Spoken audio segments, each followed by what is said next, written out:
we always expect railway to fulfill our need. But from the customer perspective, we always forget we should also rise to the occasion where railway resources are utilized to the full potential and in efficient manner.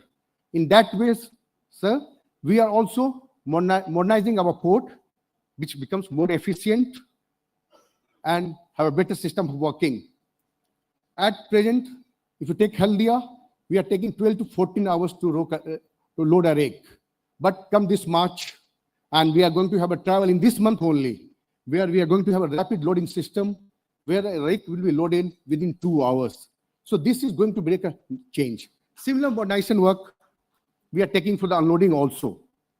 And at present, whatever the railway rake reaches to the yard of the port, they comes with electric, then a change of the loco from electric to diesel. The entire work within the railway system, railway port system gets operated through diesel. But we have already started work for the entire electrification of the railway yard, where the same work can be continued from the same loco that comes with the railway rake. So there is no detachment of the loco, no utilization of diesel. So we are working towards the railway resources that are more utilized in an efficient manner. And I expect all the customer, basically all the power sector, the steel sector, that we should also think on those lines. Unless we improve our efficiency, we cannot always expect railway to be efficient. And let me bring to this August gathering. At Haldia and Kolkata, we have 18 sidings, and we have started modernizing our sidings also. And recently, we have floated 2 tenders for the modernization of our siding on a PPP mode. So I expect people who are there, that they can come and participate on a tender where we can, as railways, as all of you know, that they're improving the terminals to the Gati Shakti. We are also have come with the same model. So if you want, whoever interested in having a railway sidings, there are 2 sidings, one in Haldia, one in Kolkata, they are on the tender.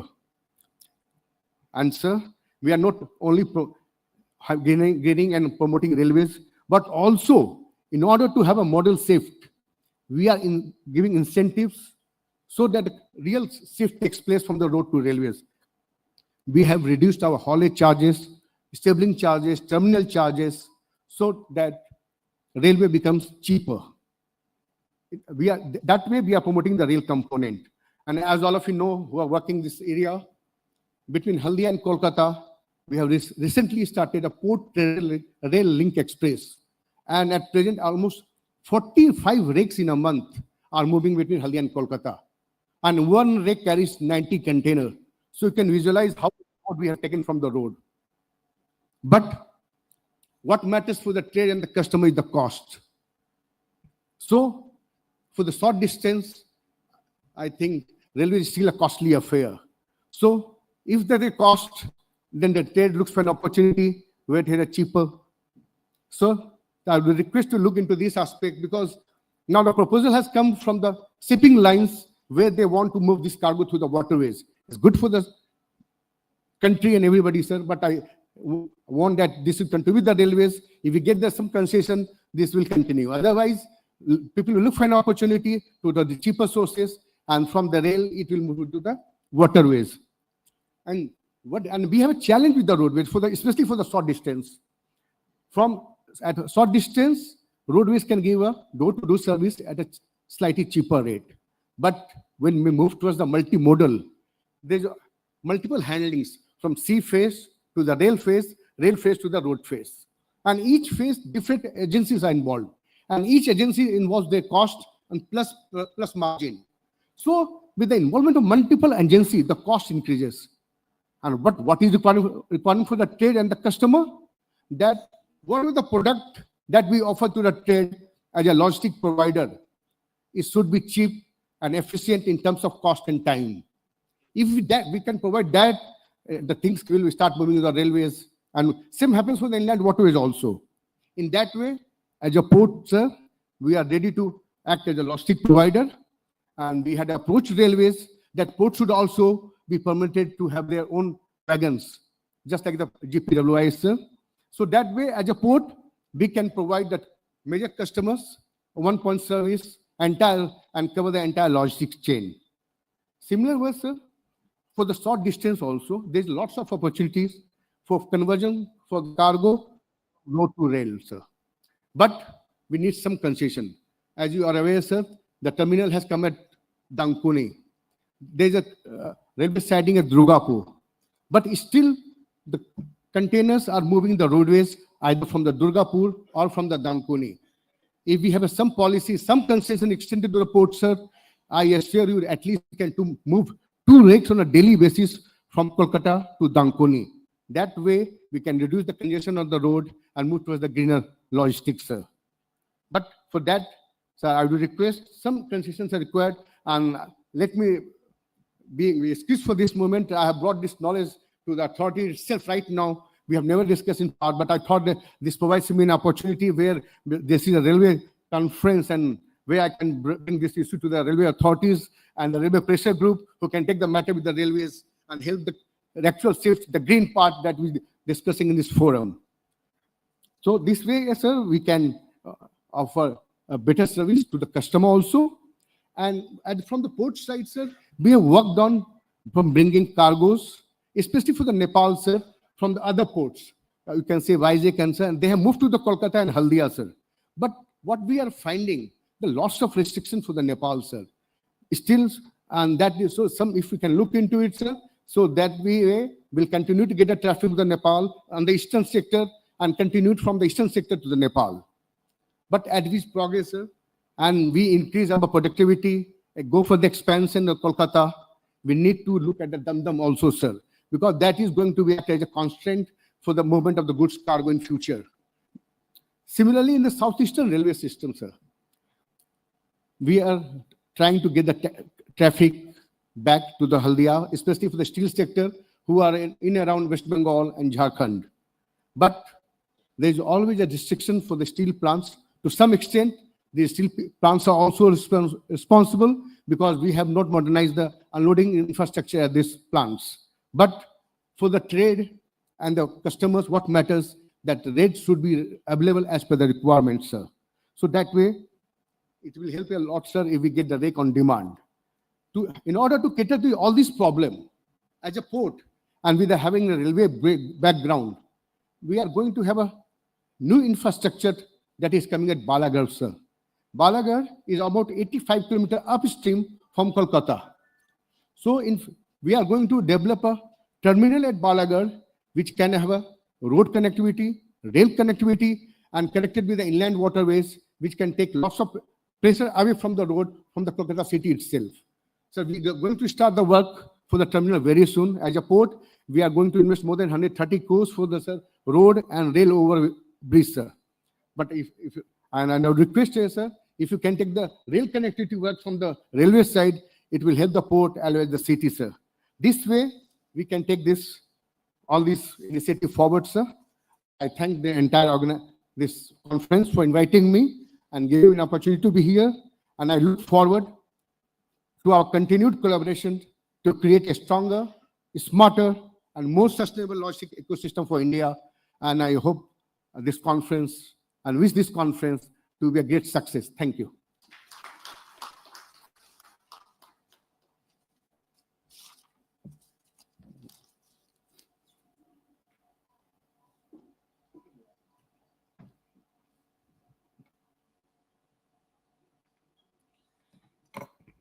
Thank you, sir, for your thought-provoking insights. To extend our gratitude, Mr. Kanish Sethia, Chairman, ICC, National Logistics Supply Chain Committee, Director and CEO, Western Carrier, has sent across his vote of thanks, which I would want to deliver. It is my privilege to deliver the vote of thanks on behalf of Mr. Kanish Sethia as we conclude the inaugural session of the Third Rail Forum. The third edition reaffirms our shared commitment to advancing the remarkable transformation of Indian railways and shaping the future of sustainable mobility in India. First and foremost, I would like to convey my heartfelt thanks, this is on behalf of Mrs. Sethia, of course, to all our esteemed speakers for sharing their valuable insights, and to our sponsors and partners for their steadfast support in bringing the event to life. This year's theme reflects a defining priority of our times, building a transportation ecosystem that remains efficient, inclusive, and deeply rooted in sustainability. For over 170 years, Indian Railways has been far more than mobility platform. It has been a pillar of national development, driving economic expansion and industrial growth along with social integration. From connecting remote geographies to powering key industries that once began with modest foundation, the railway has been instrumental in shaping India's growth story and supporting the aspirations of millions. Today, as India progresses towards a greener and more digitally empowered era, Indian Railways continues to set global benchmarks, whether through becoming the world's largest green railway transformation program, electrifying its vast network at record pace, embracing cutting-edge digital technologies like Kavach, or pioneering sustainability in stations, redevelopment, and multimodal logistics. The world is watching India Railway undergo one of the most ambitious modernization drives in history, and there is much more yet to come. The inaugural session clearly highlighted that this progress is only possible through strong collaboration among policymakers, industry pioneers, and the citizens who power the system every day. Growth must be rooted in shared expertise, collective responsibility, and knowledge-driven reforms, ensuring that the future of Indian Railway truly reflects the ambition of nation determined to move forward sustainably and efficiently. The key recommendation that emerged from the inaugural underscored three immediate priorities: accelerating technological modernization through indigenous innovation, intensifying the clean energy transition to support India's net zero pathways, with railway already positioned to reduce nearly 15% of national transport emissions, and strengthening logistic integration to boost freight share from the current levels to significantly higher modal contribution. These insights have not only shaped the thematic agenda, but has also reinforced the critical role of strategic policy alignment with public-private collaboration in unlocking the next era of mobility for India. On behalf of Indian Chamber of Commerce, we would like to express deep gratitude again to our distinguished speakers, policymakers, and value stakeholders for their invaluable contribution to this growth story. As we now transition into the upcoming thematic sessions, I'm confident that the insights and discussion ahead will deepen our understanding and drive actionable future strategies for the sector. Thank you so much. Now, we would like to felicitate our distinguished guests here. I would request Mr. Loya to do the honor, please.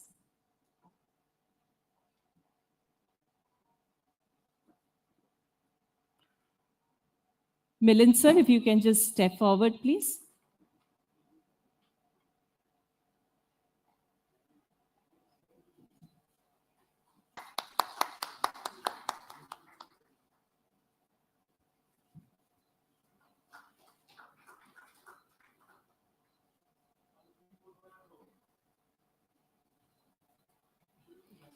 Thank you.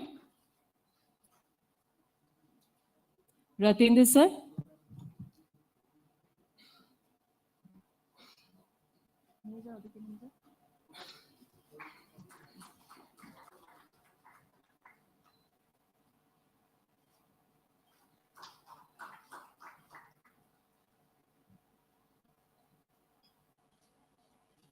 Thank you. And for Vikas sir, if I may do the honor, please.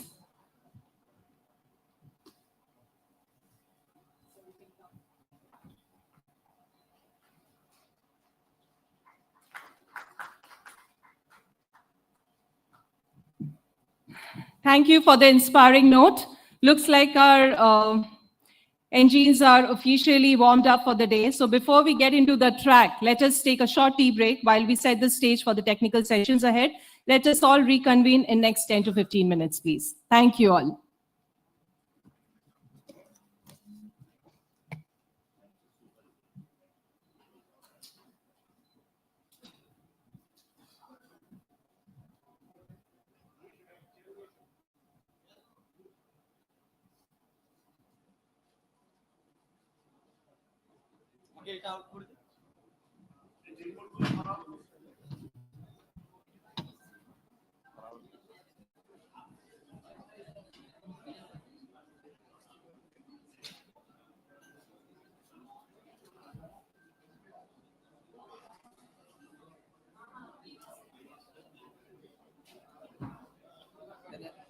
এটাকে exit করে দিই রাখ তুই exit কর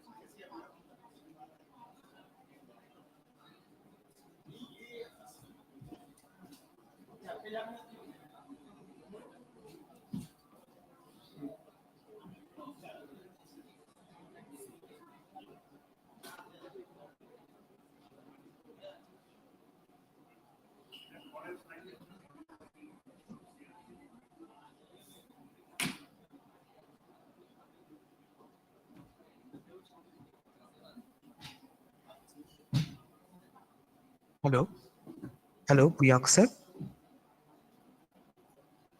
Yes, I can hear you. हाँ sir, आपको मेरा आवाज प्रॉपरली आ रहा है ना? एक्चुअली आपको मैंने पिंग किया इस वजह से।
Check 1 2 check.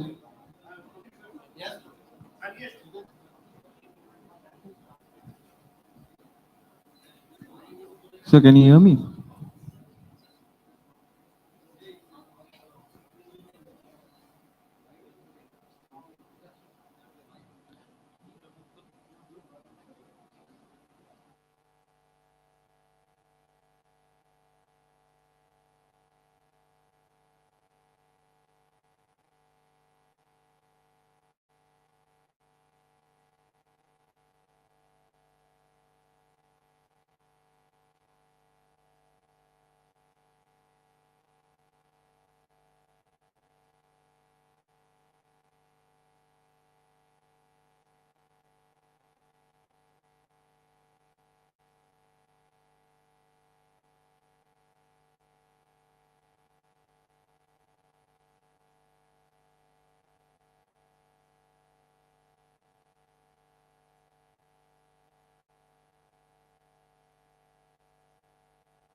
Presenting anything, I will be only speaking. अच्छा सर, प्रियांक सर, आप सर कुछ प्रेजेंटेशन देंगे ना? हाँ, I'll share my screen for the okay presentation. Okay Yes, okay yes, yeah.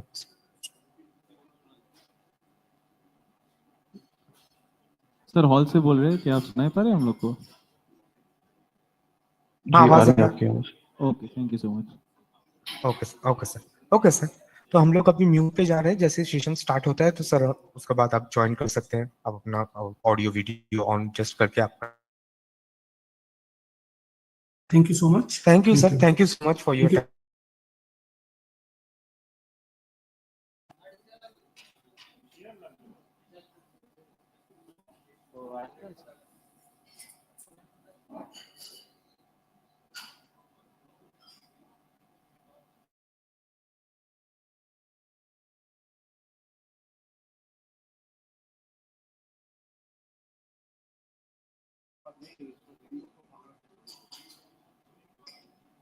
এটা সেট করে দিয়ে দিন।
Welcome to the third Rail India Forum, organised by the Indian Chamber of Commerce, here in the vibrant city of Kolkata. This prestigious gathering brings together policymakers, industry leaders, innovators and visionaries to shape the future of India's railways.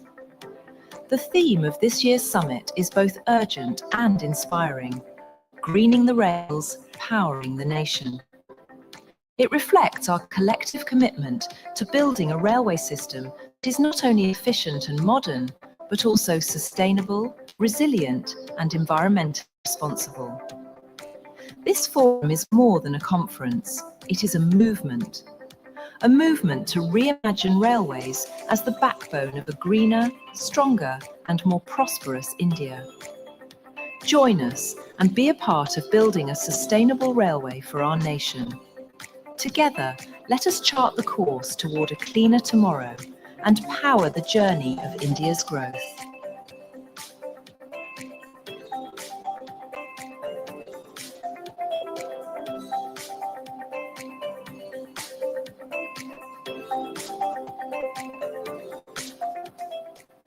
Welcome to the third Rail India Forum, organised by the Indian Chamber of Commerce, here in the vibrant city of Kolkata. This prestigious gathering brings together policymakers, industry leaders, innovators and visionaries to shape the future of India's railways. The theme of this year's summit is both urgent and inspiring: greening the rails, powering the nation. It reflects our collective commitment to building a railway system that is not only efficient and modern, but also sustainable, resilient, and environmentally responsible. This forum is more than a conference, it is a movement to reimagine railways as the backbone of a greener, stronger, and more prosperous India. Join us and be a part of building a sustainable railway for our nation. Together, let us chart the course toward a cleaner tomorrow and power the journey of India's growth.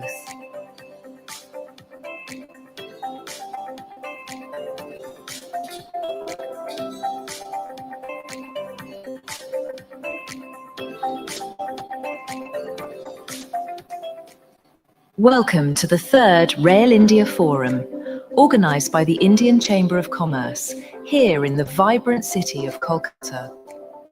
This prestigious gathering brings together policymakers, industry leaders, innovators and visionaries to shape the future of India's railways.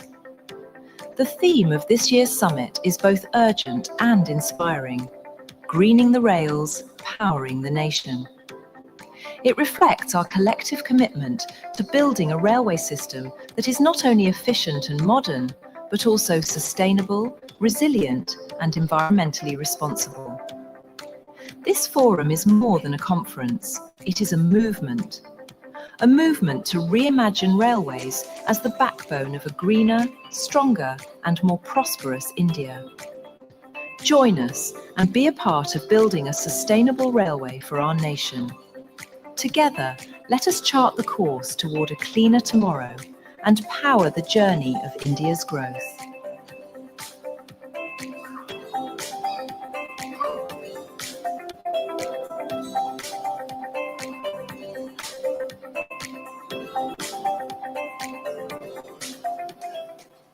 Welcome to the third Rail India Forum, organised by the Indian Chamber of Commerce, here in the vibrant city of Kolkata. This prestigious gathering brings together policymakers, industry leaders, innovators and visionaries to shape the future of India's railways. The theme of this year's summit is both urgent and inspiring: greening the rails, powering the nation. It reflects our collective commitment to building a railway system that is not only efficient and modern, but also sustainable, resilient, and environmentally responsible. This forum is more than a conference, it is a movement to reimagine railways as the backbone of a greener, stronger, and more prosperous India.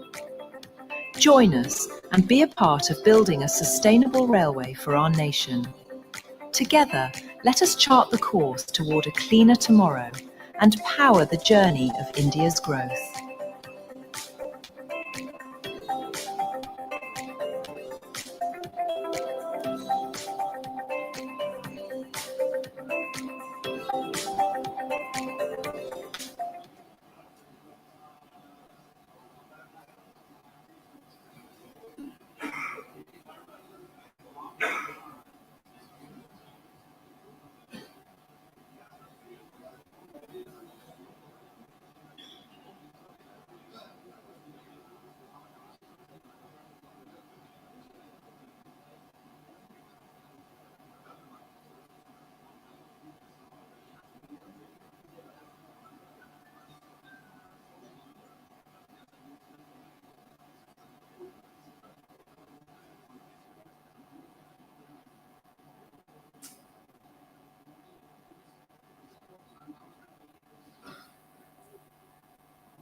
Yes.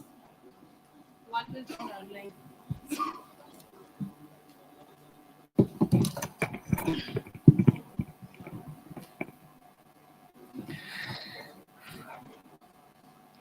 All right.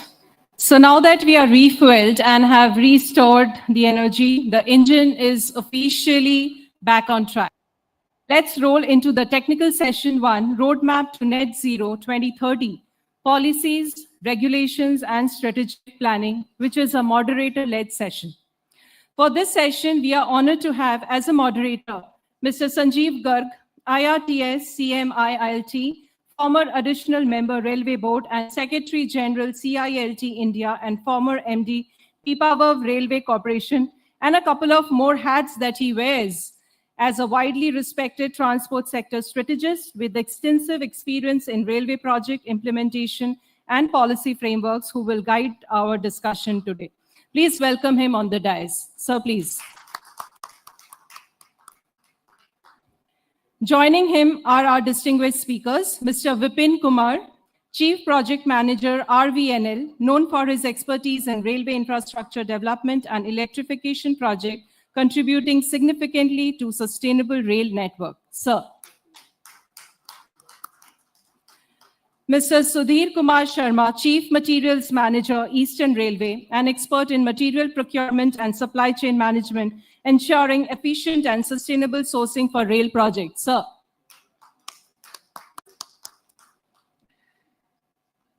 Well, we have one Mr. Ranit Rana, AVP Jindal Stainless Limited, with us here today, a key executive driving the adoption of high-quality stainless steel materials for rail infrastructure, combining durability and sustainability. Sir. And one more speaker, Mr. Priyank Purohit, Principal Product Manager, Pedrol Rahi Technologies, joining us online for the session today. A specialist in advanced rail fastening system and track technologies, crucial for safety, durability, and eco-friendly rail operations. Unfortunately, his flight got cancelled in the last moment. So, with the ongoing chaos, we requested him to join online. As we all know, the show must go on. So, can we have Mr. Purohit online? Yes, he's right there. So I would now request our moderator, Mr. Sanjeev Garg, to lead the session, please. Thank you, sir.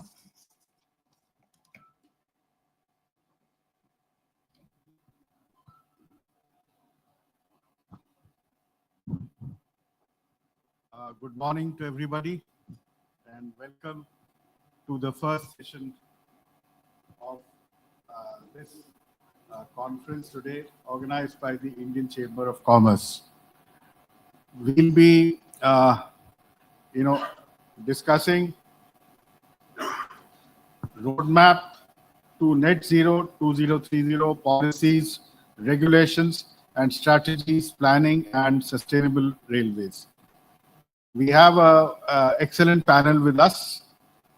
Nidhi has already introduced them, but as we move on to them, probably I'll request the panelists themselves to briefly introduce themselves, and we move on to the session accordingly. But nevertheless, on my left, we have Mr. Ranit Rana from Jindal Stainless, Mr. Vipin Kumar, the Chief Project Manager from Rail Vikas Nigam Limited, and Mr. Sudhir Kumar Sharma, he is the Chief Materials Manager from Eastern Railway. And of course, Mr. Priyank Rajpurohit, who's joined us online. He's from the Pedrol India Limited. I think that's the name of the company. Pedrol Rahi, yeah. So I'll first, I think Mr. Priyank, I think Vipin Kumar, yeah. You have a presentation to make. So I'll request you to start with the presentation. Yeah.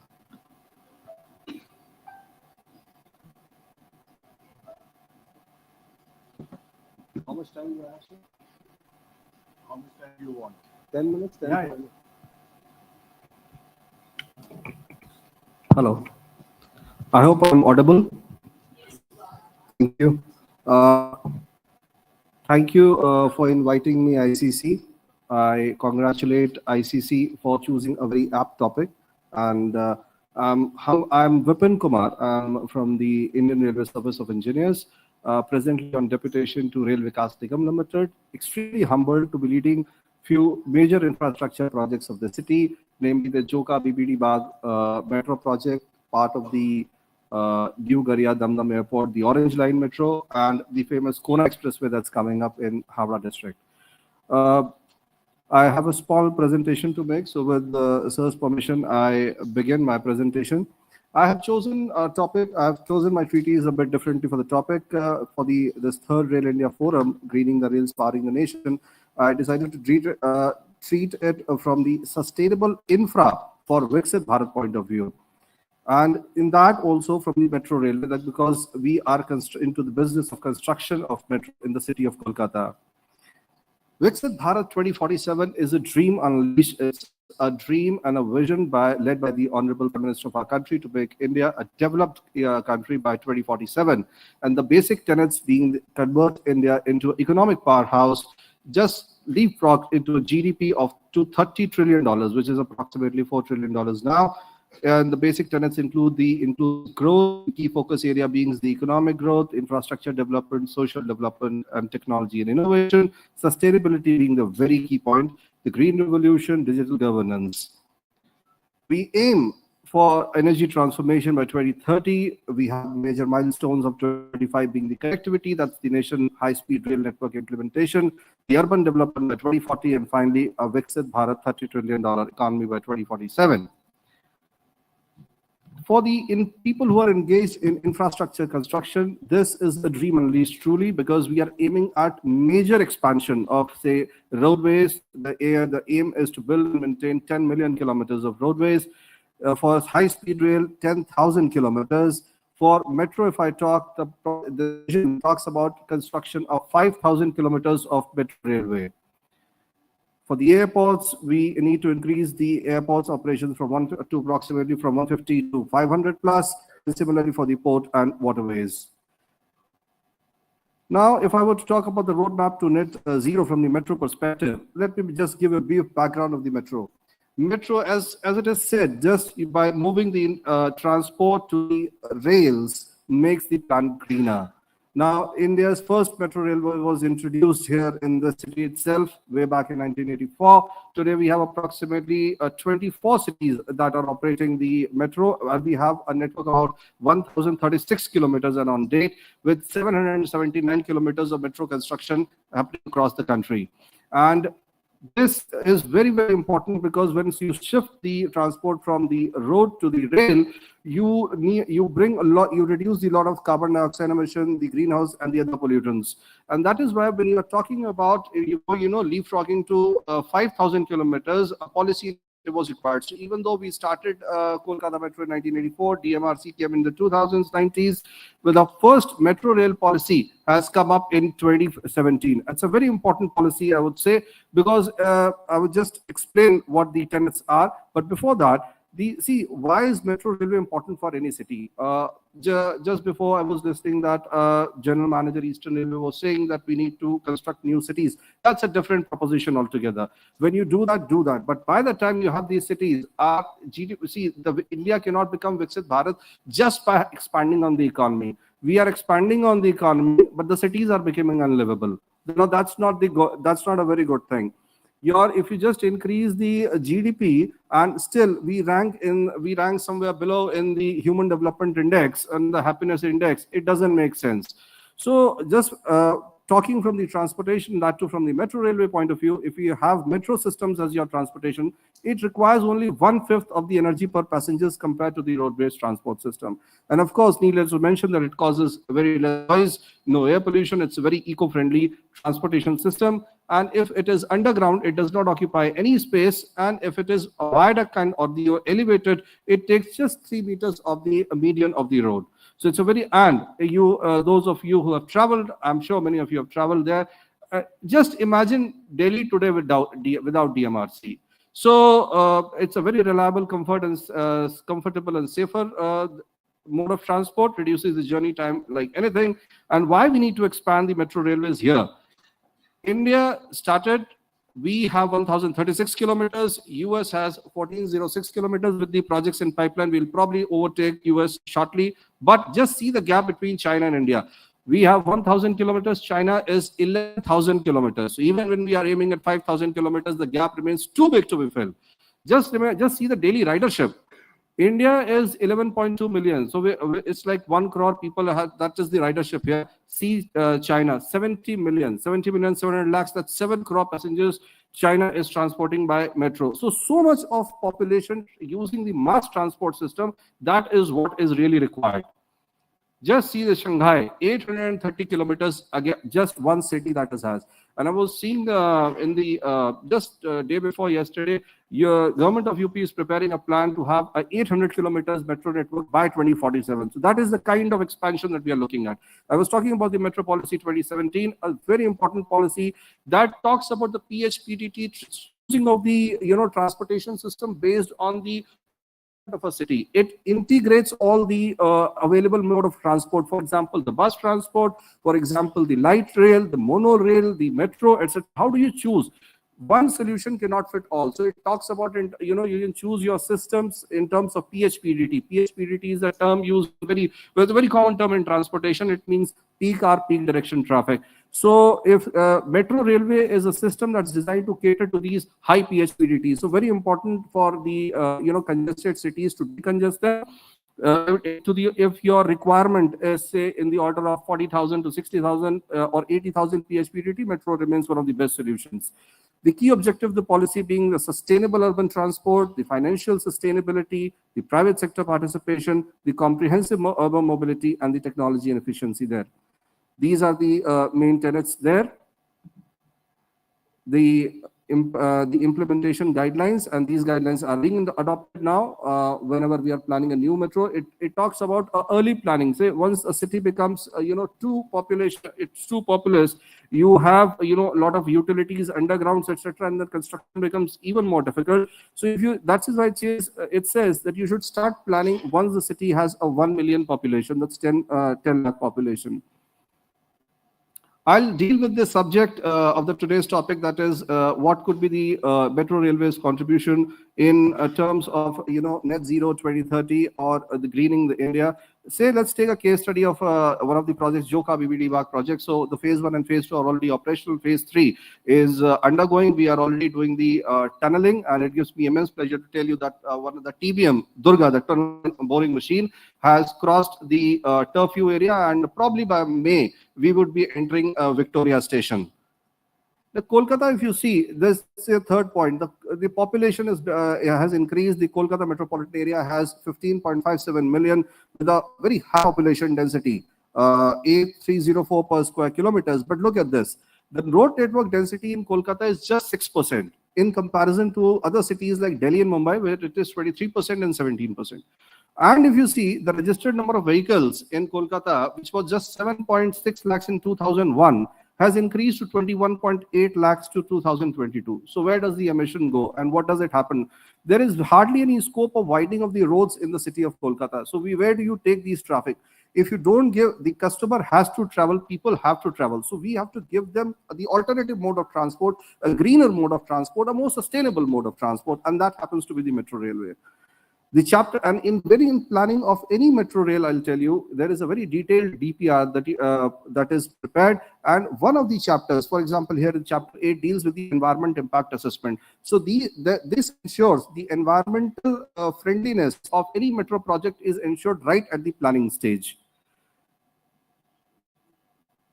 Look at these figures. Once the Joka BBD Bagh metro section just gets commissioned, so it is expected by 2035, initially 5 lakh passengers would be using, which would ultimately rise to 7.66 lakhs. And this would take 34,000 vehicles off-road by 2035. These are facts and figures from the DPR prepared by the RITES.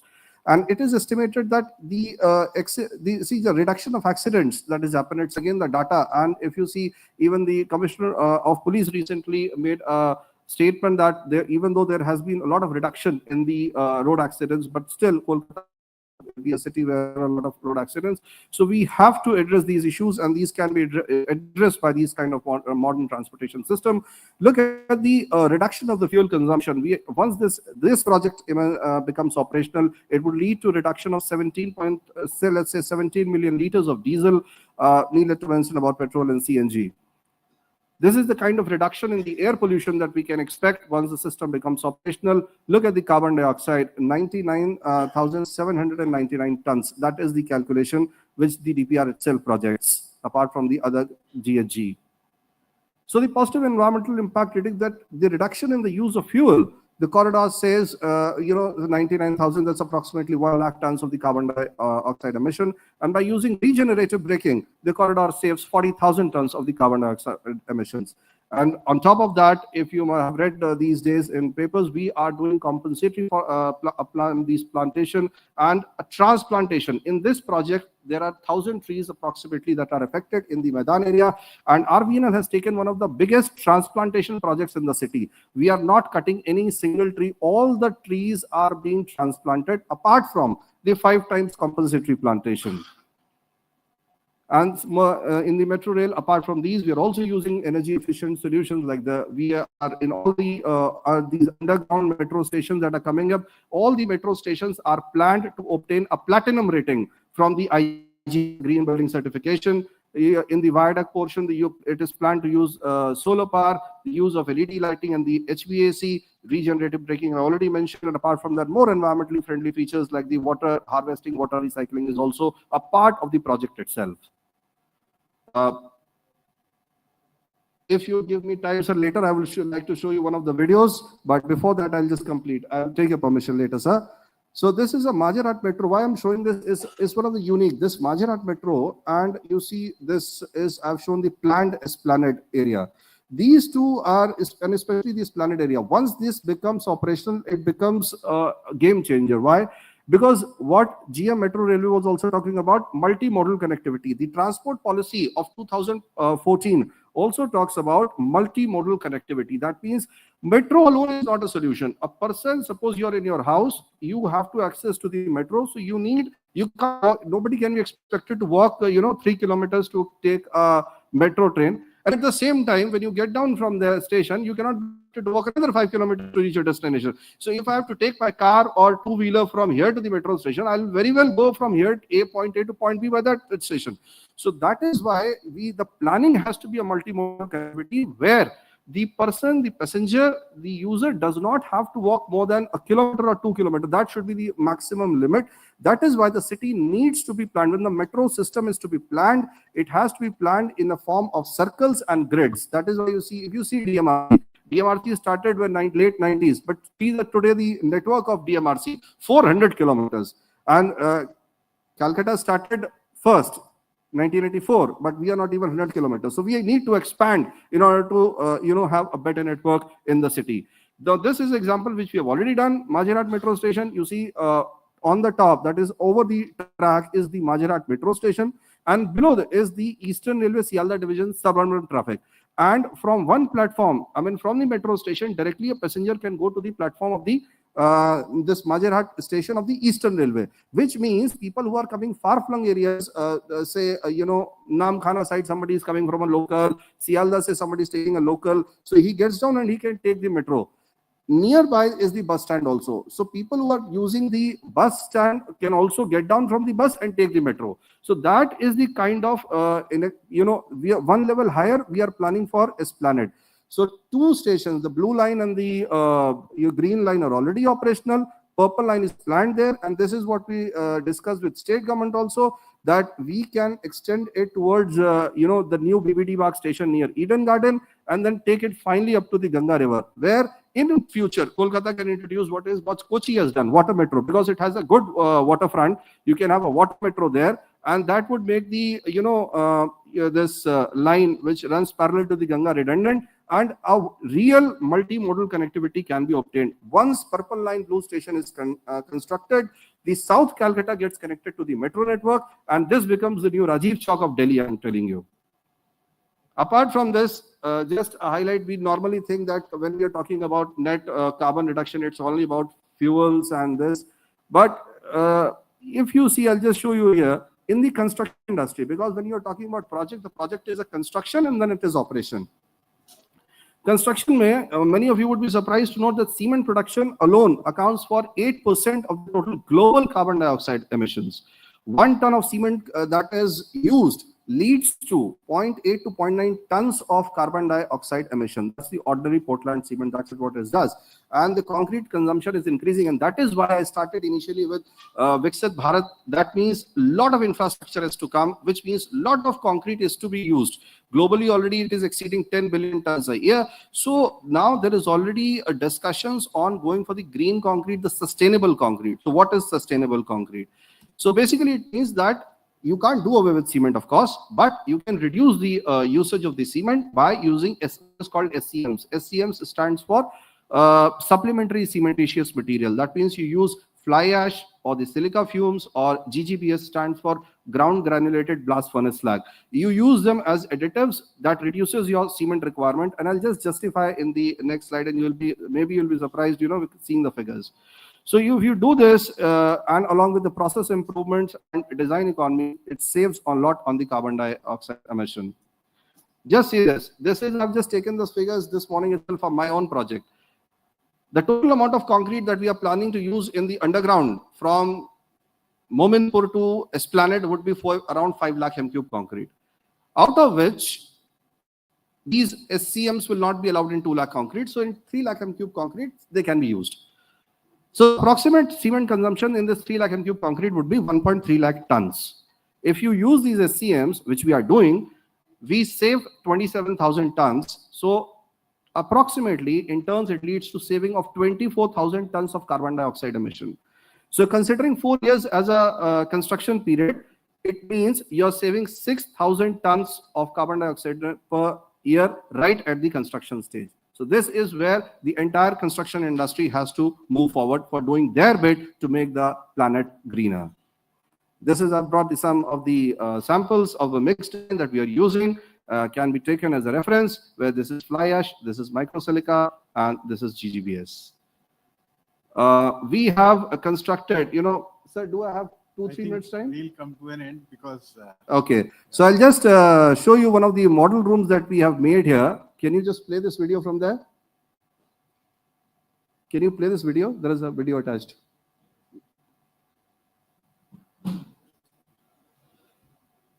So this is near Victoria Station. We have a beautiful model room for construction, and it displays state-of-the-art technology that is being used right in Kolkata near Victoria. It has the 3D models of all these stations, the tunnels that is being done.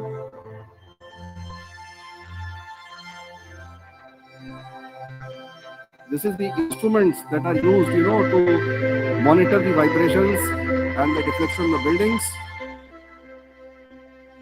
That's a 3D model of the Majerat, and this is the proposed Esplanade station.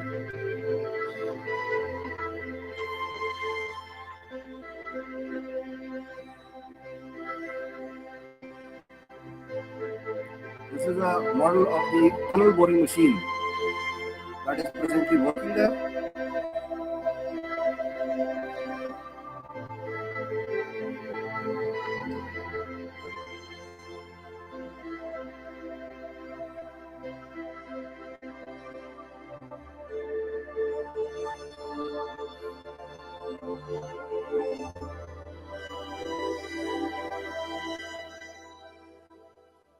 Thank you, and I use this opportunity to invite all of you to visit our model room and be my guest. Thank you. Thank you, Mr. Vipin Kumar, for the excellent presentation and for setting the theme and tone of this session on, bringing the net carbon to zero by 2030. Without any further, I don't think we need to overemphasize the fact that metro systems around the world are one of the most important means for decarbonizing transport. And I think we are all familiar how it happens. So nevertheless, we move on to the next speaker, Mr. Sudhir Kumar Sharma, Chief Materials Manager from Eastern Railway. 5 minutes will do? Yeah, sure. Thank you. Good morning. There is a book we have all read, movie we have all seen, Alice in Wonderland. And one sentence from there is, my dear, here you have to run as fast as you can to remain where you are. If you have to reach anywhere, you have to run twice as fast. So this is where we are and why. I'll just make 3 quick points and then go to Sanjeev sir's guidance on how to take this forward. जो दुनिया हम देखते आए वो एकदम बदल गई है और 3 चीजें जो हो रहे हैं, जो मैक्रो ट्रेंड्स हैं, एक ये है कि जो आर्ग्यूमेंट हम लोग दिया करते थे इंडस्ट्री प्रोटेक्शन के लिए, अब डेवलप्ड कंट्रीज दे रहे हैं. नॉन टैरिफ बैरियर्स आ रहे हैं, geopolitical winds, geopolitical uncertainties are very high. That is one. Second is rapidly urbanizing India. The Vipin, what he was showing, the need for metro. We already have about say 35% people living in urban India. By another 10 years, 15 years down the line, we will have almost 70 crore people living in urban areas. And these people, the young India is aspirational, young India is educated, young India is demanding more and consuming more. What it means is that the growth that we see, which is both supply side and demand side factors, so infrastructure investment is pushing both on one side and also catering to the aspirational needs. On the other side, there is a demand for getting more, demand for more sustainability, demand for better infrastructure. Now, when you look at all these three things combined, you see the developments are catering to basically these things. So both B2E exports are becoming challenges because of the environmental norms. B2C, consumer is demanding more. They are expecting more accountability in terms of both social and environmental. So businesses are evolving to appreciate and meet those challenges. And the scale that we are talking about, जो growth India की 7%, 8% पे हो रही है, this is being driven by clusters, urban clusters. It is not city-centric anymore. These are the clusters. When you see those clusters, say NCR is moving as a whole. Bangalore, Mysuru region is moving as a whole. And these clusters are demanding more, both in terms of mobility, people mobility, and freight mobility. And that is leading to, we are seeing an approach or a strategic shift that we are seeing. The strategy that India has adopted is based on pillars that address these concerns or these issues. One, the comparative advantage or the USP of business to sustain will have to factor in or will have to be based on these norms. Number two, the comparative or extension to this argument is that the comparative advantage which used to come from economies of scale and economies of scope to customization, now it is economy of connectedness, networks. How connected are you in terms of the supply chain? How seamlessly connected are you in terms of supply chain, in terms of your mobility, in terms of multimodality, in terms of different organs working together? And third, these challenges also give an opportunity. How eager and how willing are you to exploit those opportunities? So I'll give a couple of examples in terms of how people are exploiting these opportunities. Indian Railways is coming with a lot of initiatives like GCT policy. Highway, NHAI has created SPV, NHLML. They are also coming up with a policy. Port, in the morning, Ratindra was talking about a lot of work ports are doing. But how do you bring them together? So I'll just take one example. Maruti, they have a plant in Sanand where I worked as DRM. And I have seen the automobiles from about 5% moving through the rail. Now it is more than, I think it is close to 25% now. 5 rakes to 6 rakes every day. Automobiles moving through rail and then ship. So for example, Pipavav, sir, where you were, exports, Maruti is making exports from Pipavav and it is all moving through rail.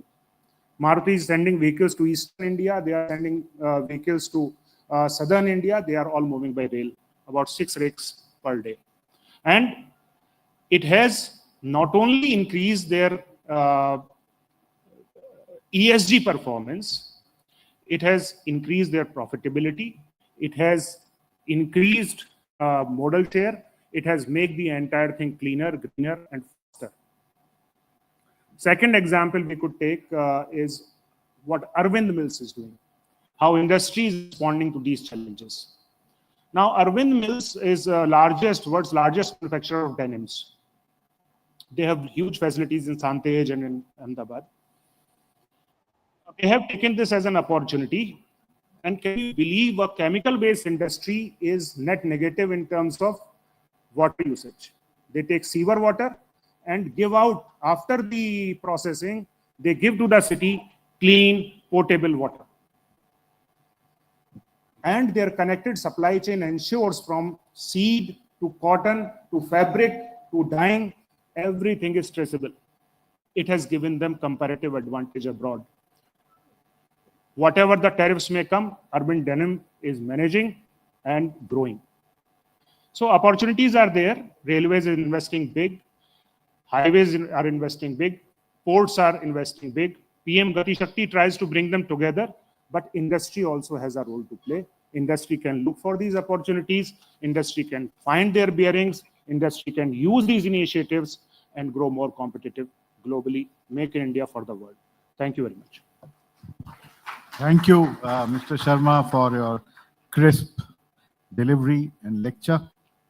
I think you really highlighted the role of non-tariff barriers, rapid urbanization, and increased demand for sustainable, infrastructure in playing the role for bringing about net carbon emissions to the lowest level possible. And of course, the connectivity of supply chains and the exploitation of such opportunities for, again, in the wake of ESG, modal share, and sustainability in infrastructure. We move on to the next speaker. He's available with us online.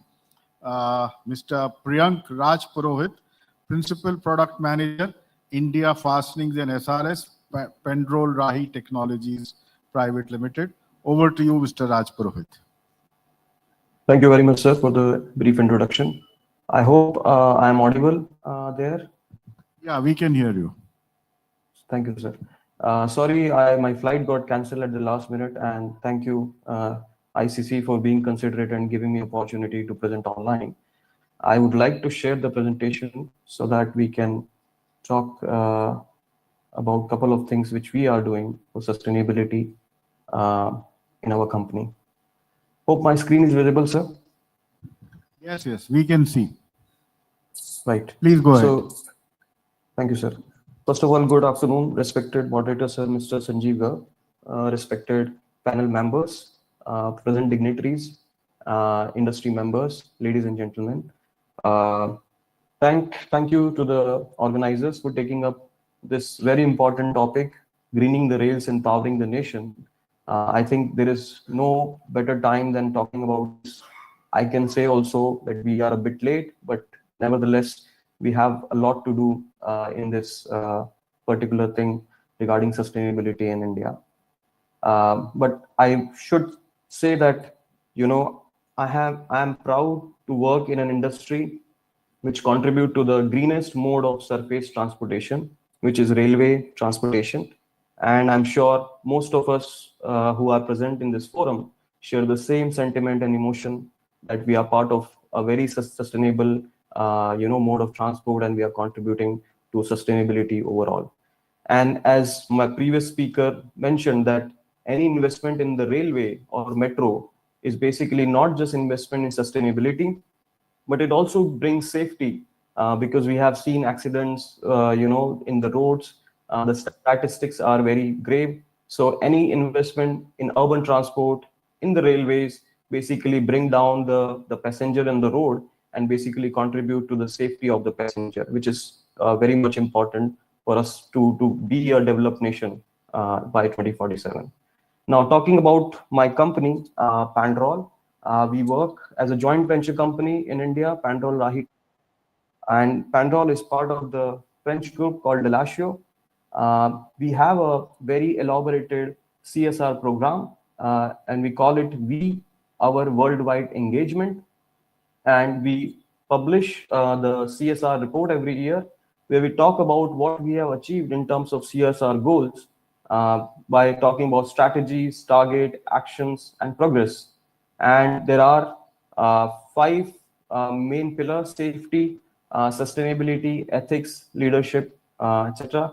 And Delatio Group is also part of, the Global Compact. It is signatory since 2017, which basically, work on 17 sustainable development goals. These goals are oriented around human rights, international labor standards, environment, and anti-corruption. Coming to Pendrol, which is basically a manufacturer and supplier of product to the track industries in railway and urban transport. We are very much committed to our goals, for sustainability and decarbonization. And there are 4 main levers in these goals. First is customers. We work closely with the customer to identify the low carbon solution. And wherever we have alternative, we try to say or propose to customer that, see, this is the solution which contribute to less carbon emission. So this is also one of the sustainability goal which we try to do through the customers discussion. The second is product. So we conduct carbon audits in our product. So there is an entire value chain which get audited, and there are defined method in international practice called EPD, Environmental Product Declaration, and PCF, Product Carbon Footprint, and which gives you a carbon equivalent which is being emitted in the environment, and also the other environmental emissions or impact which you have by producing the product and supplying it through the entire value chain assessment. We also work on the energy efficiency of our manufacturing site, and also we promote installing the renewable energy methods like solar panels in our manufacturing units, so that we can reduce the energy consumption from the grid, and which comes mainly from India to thermal. So any contribution come from this renewable energy is going to reduce the carbon emission in our manufacturing site. We also encourage our suppliers to adopt low carbon alternative, and we also work closely with the suppliers on achieving these goals. Our ambitions we have started monitoring our scope 1 and scope 2 emissions. So scope 1 is basically the direct emissions which comes from our own operation, production units, etc. And scope 2 are basically the electricity we consume in our operations. So we are monitoring since 2019, and we have ambitious target of reducing these by 46% till 2030. Similarly, scope 3, which is basically coming from indirect emission through our value stream and supply chain. So any industry which basically rely on the partners, the suppliers, the raw material suppliers, the small product suppliers, we also rely on our suppliers. And the scope 3 covers these stakeholders, and we also work with these stakeholders, and we have ambitious targets of reducing this by 25% from the target for 2023 till 2030. Now, talking about these and bringing the numbers here so that it gives you an idea, we have already reduced significantly our scope 1 emission, which is basically our direct emission during the manufacturing of the product. We also have scope 2 emission, which is coming from the electricity consumption, which is also a lower number, 6%. But as you can see, much of this emission comes from scope 3, where we rely on our partner to supply goods and services. And there a major chunk still remain where we are working with our partner. There is also, as government policies are coming up with more sustainable mode of transport, we also hope to reduce our freight carbon emission in upstream and downstream freight. Major contributor in this is steel, fastener, plastics, casting, etc. Now, talking about the detailed levers in reducing these carbon footprint, we, of course, as I said, we conduct audits through EPDs, Environmental Product Declaration, and find the low carbon solution after these audits to understand if we have alternatives. So why not use alternative which can reduce the carbon footprint? We also encourage using the recycled material. We also encourage circular economy solution, and we also have supplier engagement where we talk about the sustainable development goals together and try to work together. Now, talking about the audits we conduct on our product, one example is the screw spike, which comes from the supplier. So the carbon footprint, when we talk about 1 kg of screw spike, it contributes to 2.09 kg of CO2 equivalent emission. And this gives you a number, and when you improve the values chain, bring some improvement, and then you can clearly see what is the impact, because if you can't measure, you can't improve. So by doing these audits, we actually measure what emissions are coming out because of our own products in the environment. Similarly, EPD, which stands for Environmental Product Declaration, it not only talk about the global warming potential through equivalent CO2, but it also talk about the other parameters which influence the environment, like depletion potential of the stratospheric ozone layer, acidification potential, etc., etc. It's a very elaborate study of the the product, and which we have to involve expert third parties who do transparent audit of these product. And one example is Nabla clip, which we supply to France. It is extensively supplied in French network and other African networks and Europe. And this example shows that about 500 grams of Nabla clip can give you an equivalent of CO2 of 1.48 kg and the other parameter.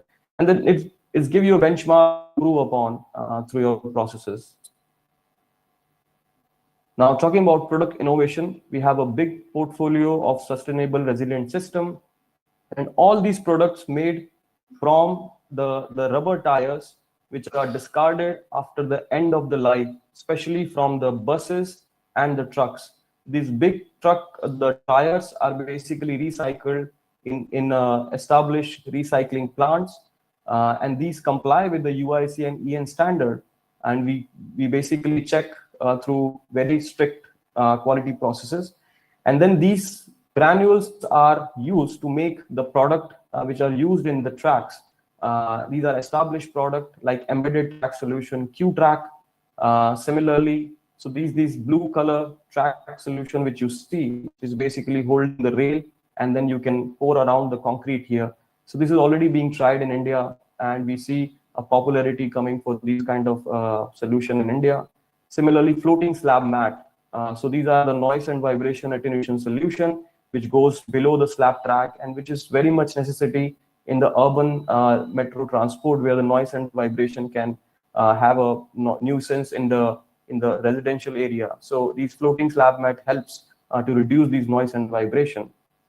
Coming to the conventional ballasted track, we have under sleeper pad, which goes below the sleepers, and this is also again made from the same sustainable resilient system, which is coming from recycled rubber, and this goes below the sleepers, and it reduces the forces on the ballast, and the ballast life improves, which means you need less ballast, renewals, less mining, less environmental impact. Plus, you can also reduce the ballast thickness layer by introducing these cushion through these sustainable resilient pads. So this helps overall in the reducing the environment impact. Similarly, we have under ballast mat, which are used in the transition areas between the tunnels and the ballasted track. So as we can see, these kind of solution, innovative solution, can reduce the carbon footprint by 25 to 50% compared to the alternative polyurethane-based solutions which are available in the market. And these solutions have been already installed since last 25 years across Europe, Etihad Rail, in tramways, in the urban project of metro, and these are established products. These are not experimental or new products. Coming to one of the other product, which is a fastening system. Fastening system, as we know, it's produced and installed in bulk quantity. Millions of components are installed in the track, and any small improvement can bring a significant improvement overall.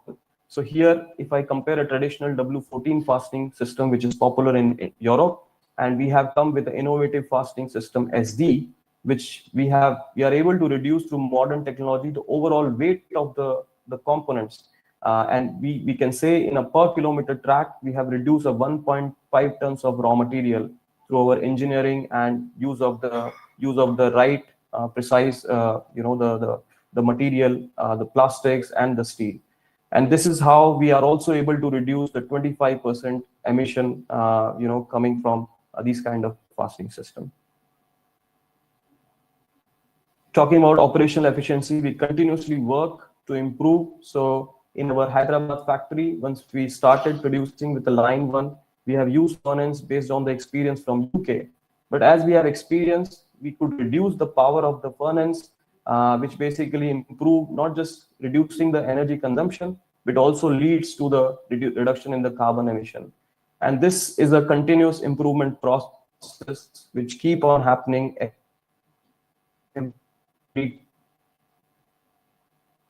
time we take decision in Hyderabad factory, which basically reduce our energy consumption as well as reduce the CO2 emission which we have in the environment.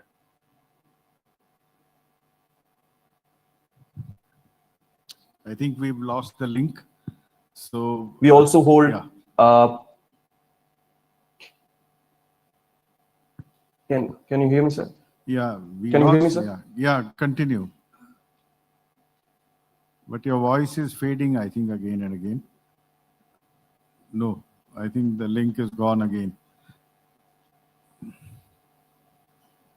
So I think we'll. Sorry, audible Yeah. now? Okay. Can you Okay. quickly wind up because the link is getting faded again and again? Yeah. Okay. Okay, I'm towards the end of the presentation, sir. I think this is the Yeah, I last think slide. yeah. I think we've got a hang of your whole presentation. And basically, I mean, I can say that, Right. you know, as a railwayman, more than 4 decades ago, we heard of Pendrol clips, which we thought was something generic. So, but it's interesting to find that actually Pendrol is the name of a company. So, but then we as young railwaymen never knew that. We thought it's some generic name that's being used. And throughout our service career, we heard of Pendrol clips. And the role, of course, I mean, we knew that it helps in fastening the track and reducing the friction and also, you know, basically making your ride smoother. So we move on now. Thank you, Mr. Rajpurohit, for your presentation. And we move on now Thank you, to our next speaker, Mr. Ranit Rana. He's the AVP Sales and Distribution in Jindal Stainless. Over to you, sir.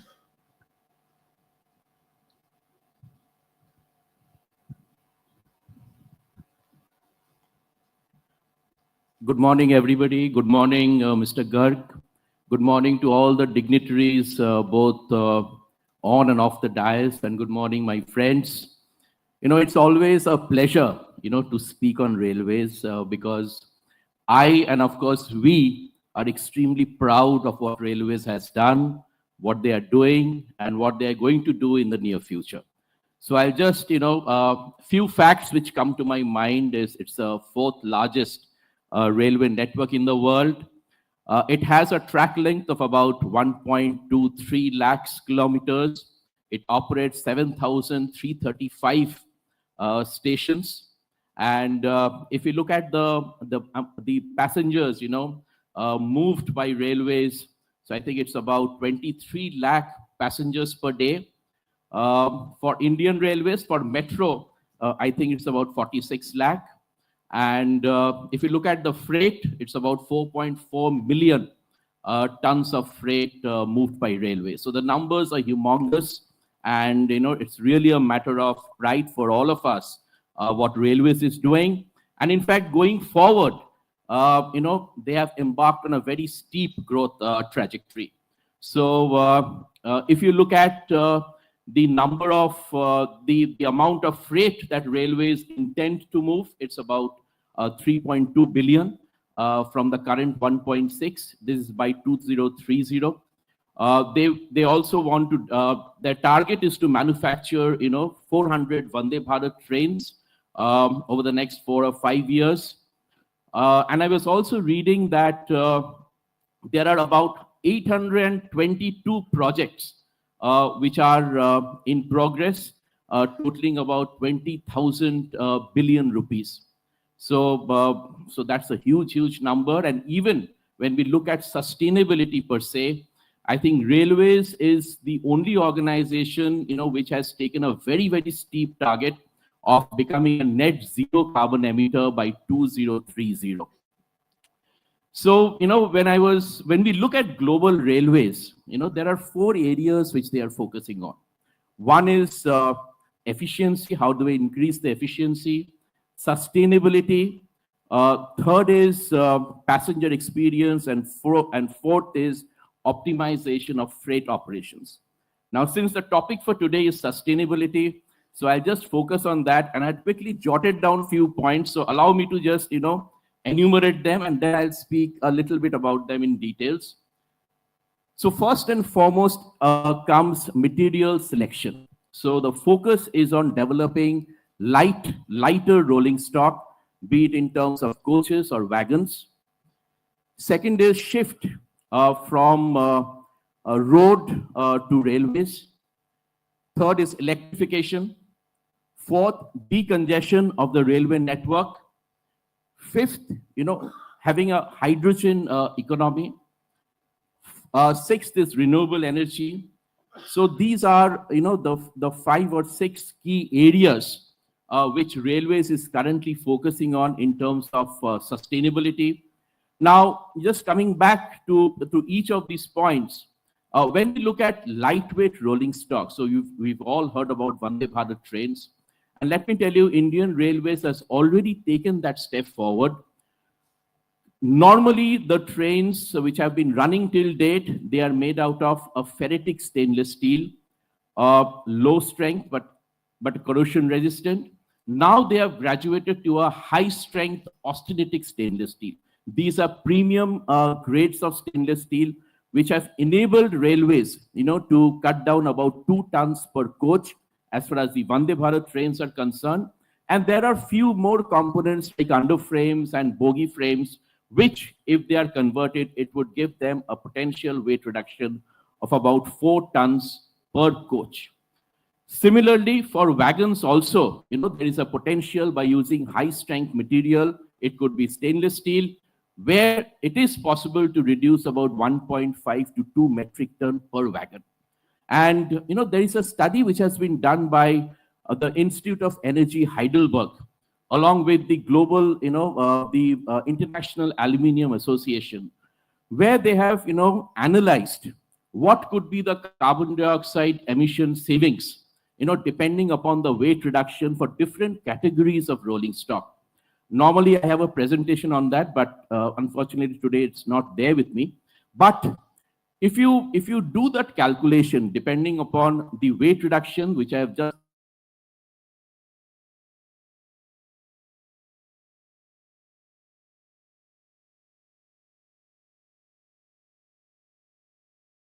and on average 30,000 wagons per annum. So over the total life of 35 years, it is possible to save 18 million tons of carbon dioxide.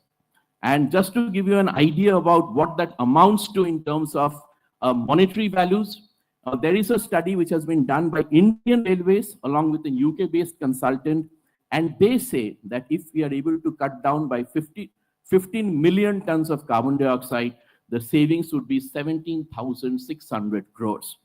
So that's the first and foremost focus of railways, having lightweight rolling stock. And even if you look at the bullet trains, which are coming very soon on the Mumbai-Ahmedabad corridor, Indian Railways have specified austenitic stainless steel for that.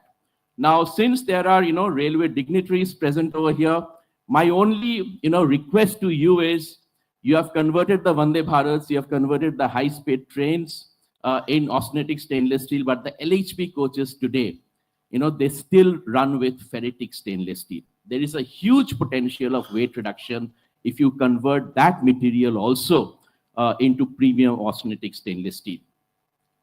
Coming to the second point, that is the shift in the mode of transport. Yes, today, railways are at a much lower point. I think it's in terms of freight, it moves about 27% of the total freight, and the target is to increase it to 45%. Now, why is that important? Because when we look at the carbon dioxide emissions, across rail, freight, and air, road and air for freight, for railways, the savings in carbon dioxide is 9.5 grams of carbon dioxide per ton kilometer. When we look at road, it's about 96 grams of carbon dioxide per ton kilometer. If we look at air, it's about 946. When we look at the passengers, the amount of carbon dioxide that gets saved is about 11 grams of carbon dioxide per passenger kilometer, as compared to 108 in terms of road and air. So it's imperative that if you are able to become a net zero carbon emitter, we must shift from road and air to railways. Second is decongestion, because electrification, as I understand, and as many of the dignitaries have already mentioned, railways have achieved almost 98% of electrification, which is extremely, remarkable. So moving on to the next point, that is decongestion of railway network. Now, I was reading that if you look at the total railway network in the country, 45% of the railway network has less than 70% of capacity utilization. About 22% has a capacity utilization between 75 and 100. About 26% is between 100 and 150, and more than 1% more than 1% is above 150% capacity utilization. So that's another area which we need to focus on. And I think one of the speakers mentioned that there is a focus on digital automatic coupler. We call it DAC, through which the railways, the time taken for coupling of different wagons, it's going to become automated, and therefore it's going to reduce drastically. It's the latest technology which is being applied across the world, and the European Union, they are the leaders in this, and I think they have a target of implementing DAC couplers for almost 5 lakh freight trains by 2030. Moving over to hydrogen economy, that's another area which we really need to focus on. Because if we look at what is happening globally, there are about 71 or 77 hydrogen trains which are running.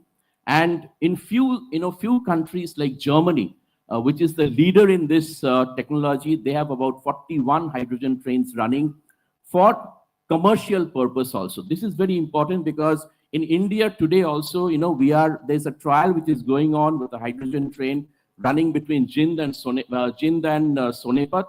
But primarily, what I've read is the hydrogen trains in India are for heritage purpose, and they intend to have about 35 hydrogen trains.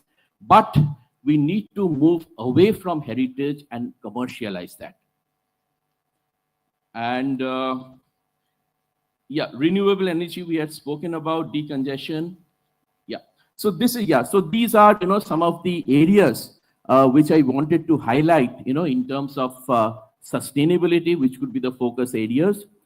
There are challenges to surmount, but given the skills, the expertise, the resources available with Indian Railways, I believe these challenges would be surmounted quite easily, and Indian Railways is going to move to the next level. Thank you.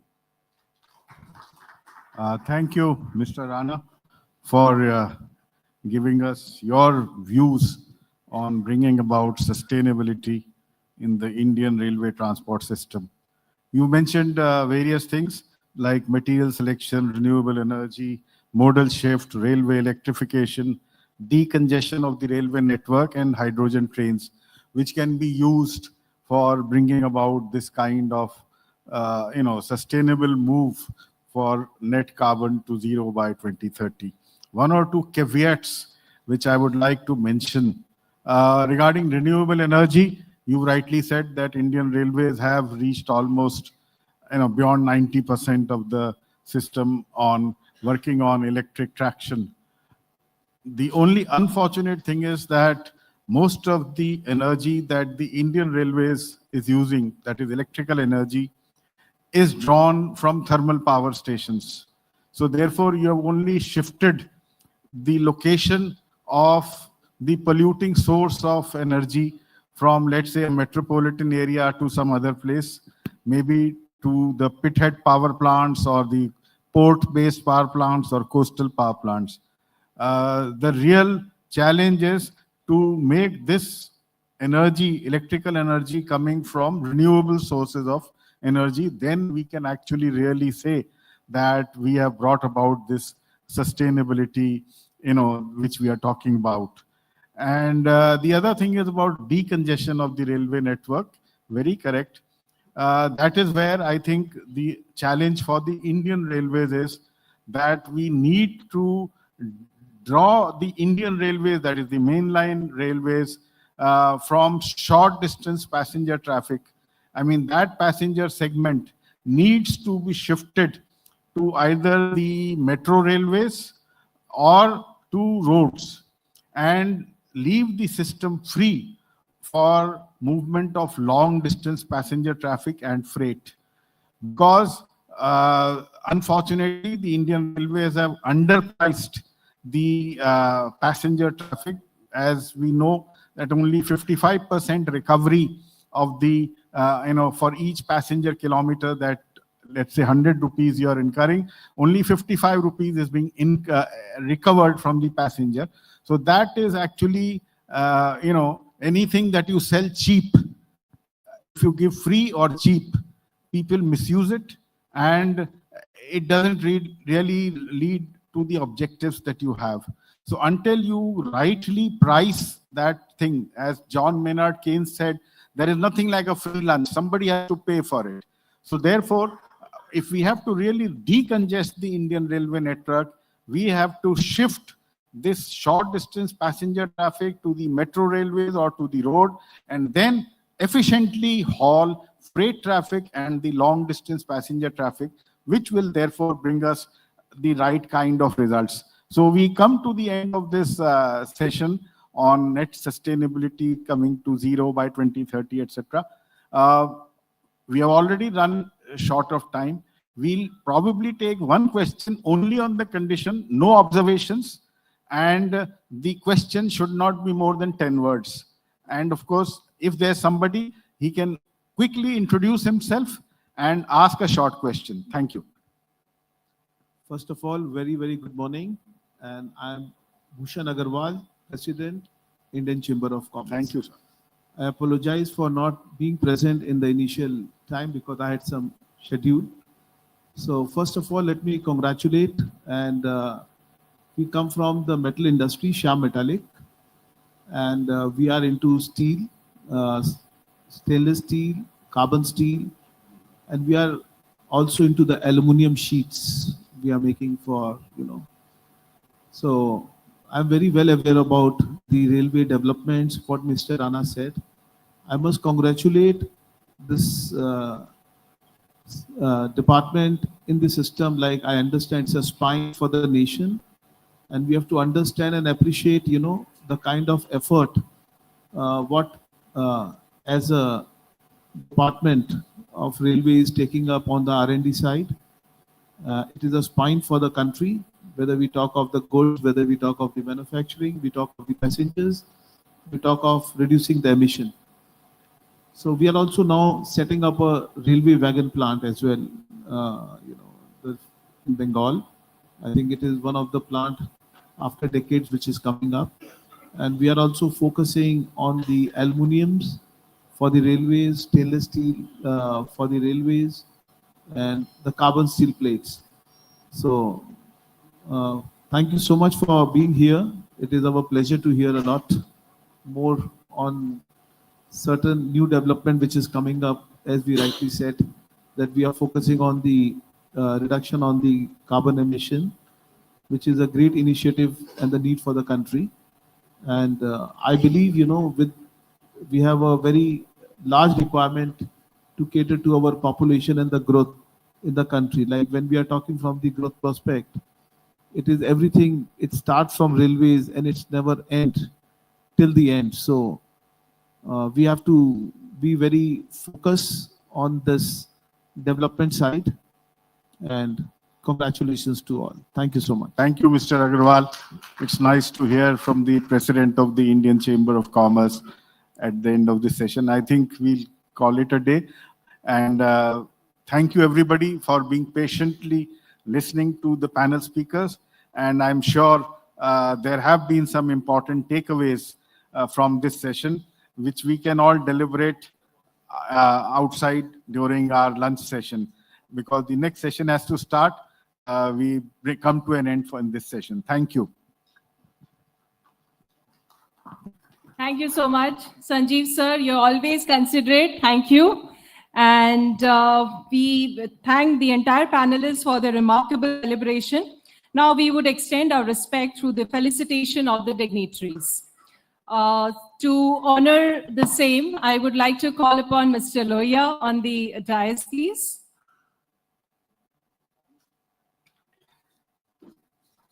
Yeah. Mr. Sanjeev Garg, sir, can you please step forward? Can we have a round of applause, please?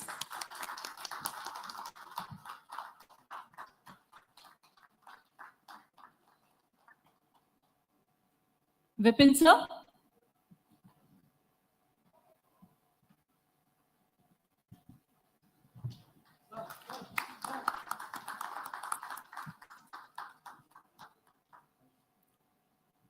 Sudhir, sir?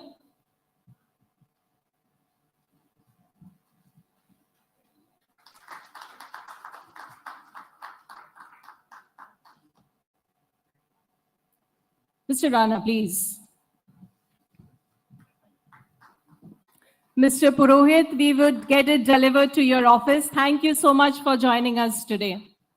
Thank you. Now we move on to our second technical session, Enlightened Electrification, Renewables and Green Freight. Of course, of course. We can have a group photograph. Sure. Request all the speakers to come and forth. Bhushan sir, would you want to join? Mr. Lohia?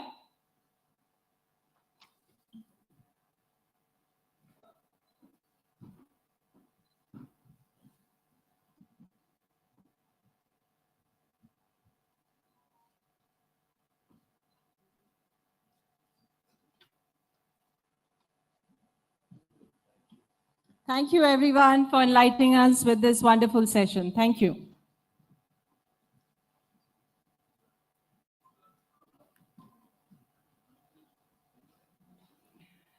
We move on to the second technical session entitled Electrification, Renewables and Green Freight. The session will delve into the key strategies, innovative frameworks and regulatory initiatives driving the transition towards sustainable and energy efficient railway operations. I would request Mr. Pankaj Agarwal, Zonal Head, East India, Jindal Stainless Limited, a stalwart in low carbon infrastructure advocacy, to join and moderate the session. However, he would be moderating the session online as due to the last moment, meltdown yesterday, he could not be, he could not travel and be present within us. I hope we have a seamless conversation. Otherwise, we have his questions ready.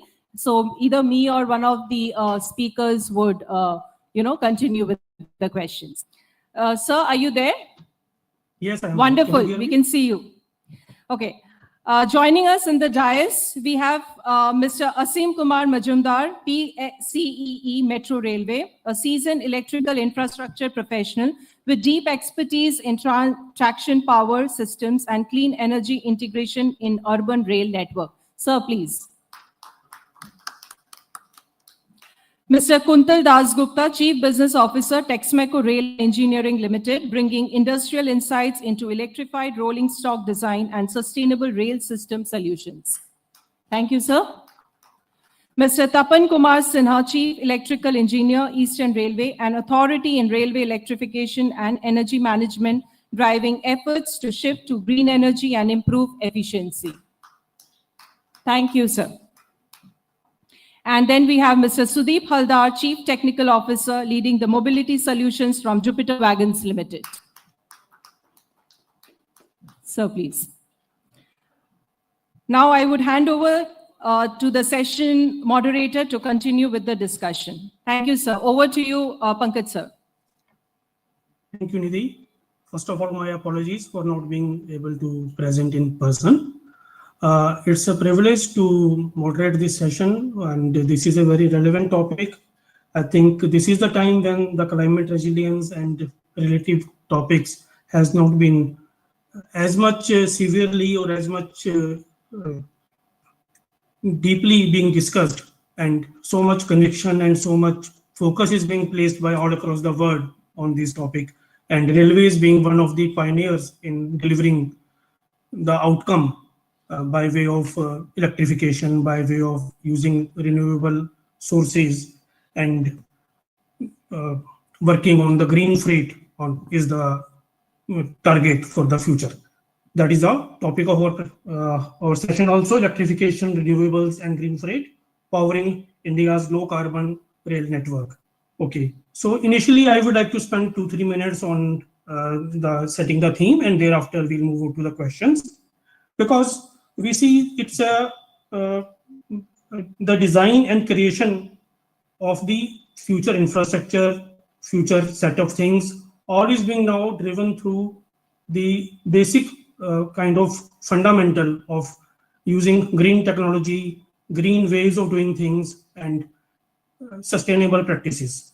So as a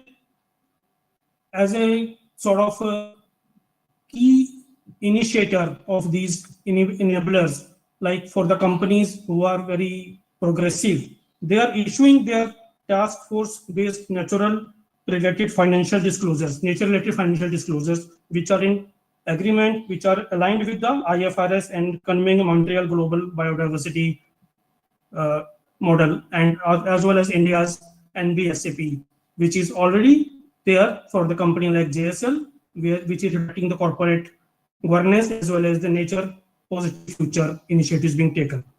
Similarly, the material selection, like materials, have a very important role in guiding the world towards having a sustainable solution for the mobility, and particularly the railways.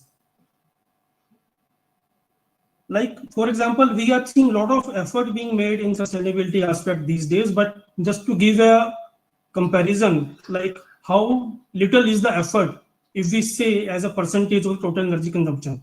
As per the latest 2025 report of the Energy Institute Statistical Review, in the year 1995, the total global energy consumption had 76.6% from the fossil fuels. And in the year 2025, we have got 76.4%.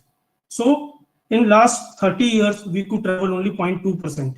So that is giving us sort of a target that whatever little we are doing is too little, and we need to do it much faster and in a much bigger manner to achieve the objective.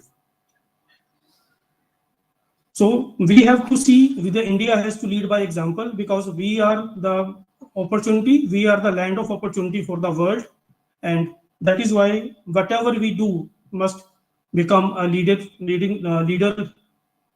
perspective, and we should be leading by example instead of following the various other initiatives. Though we can learn from the people who are doing it elsewhere and all parts of the world.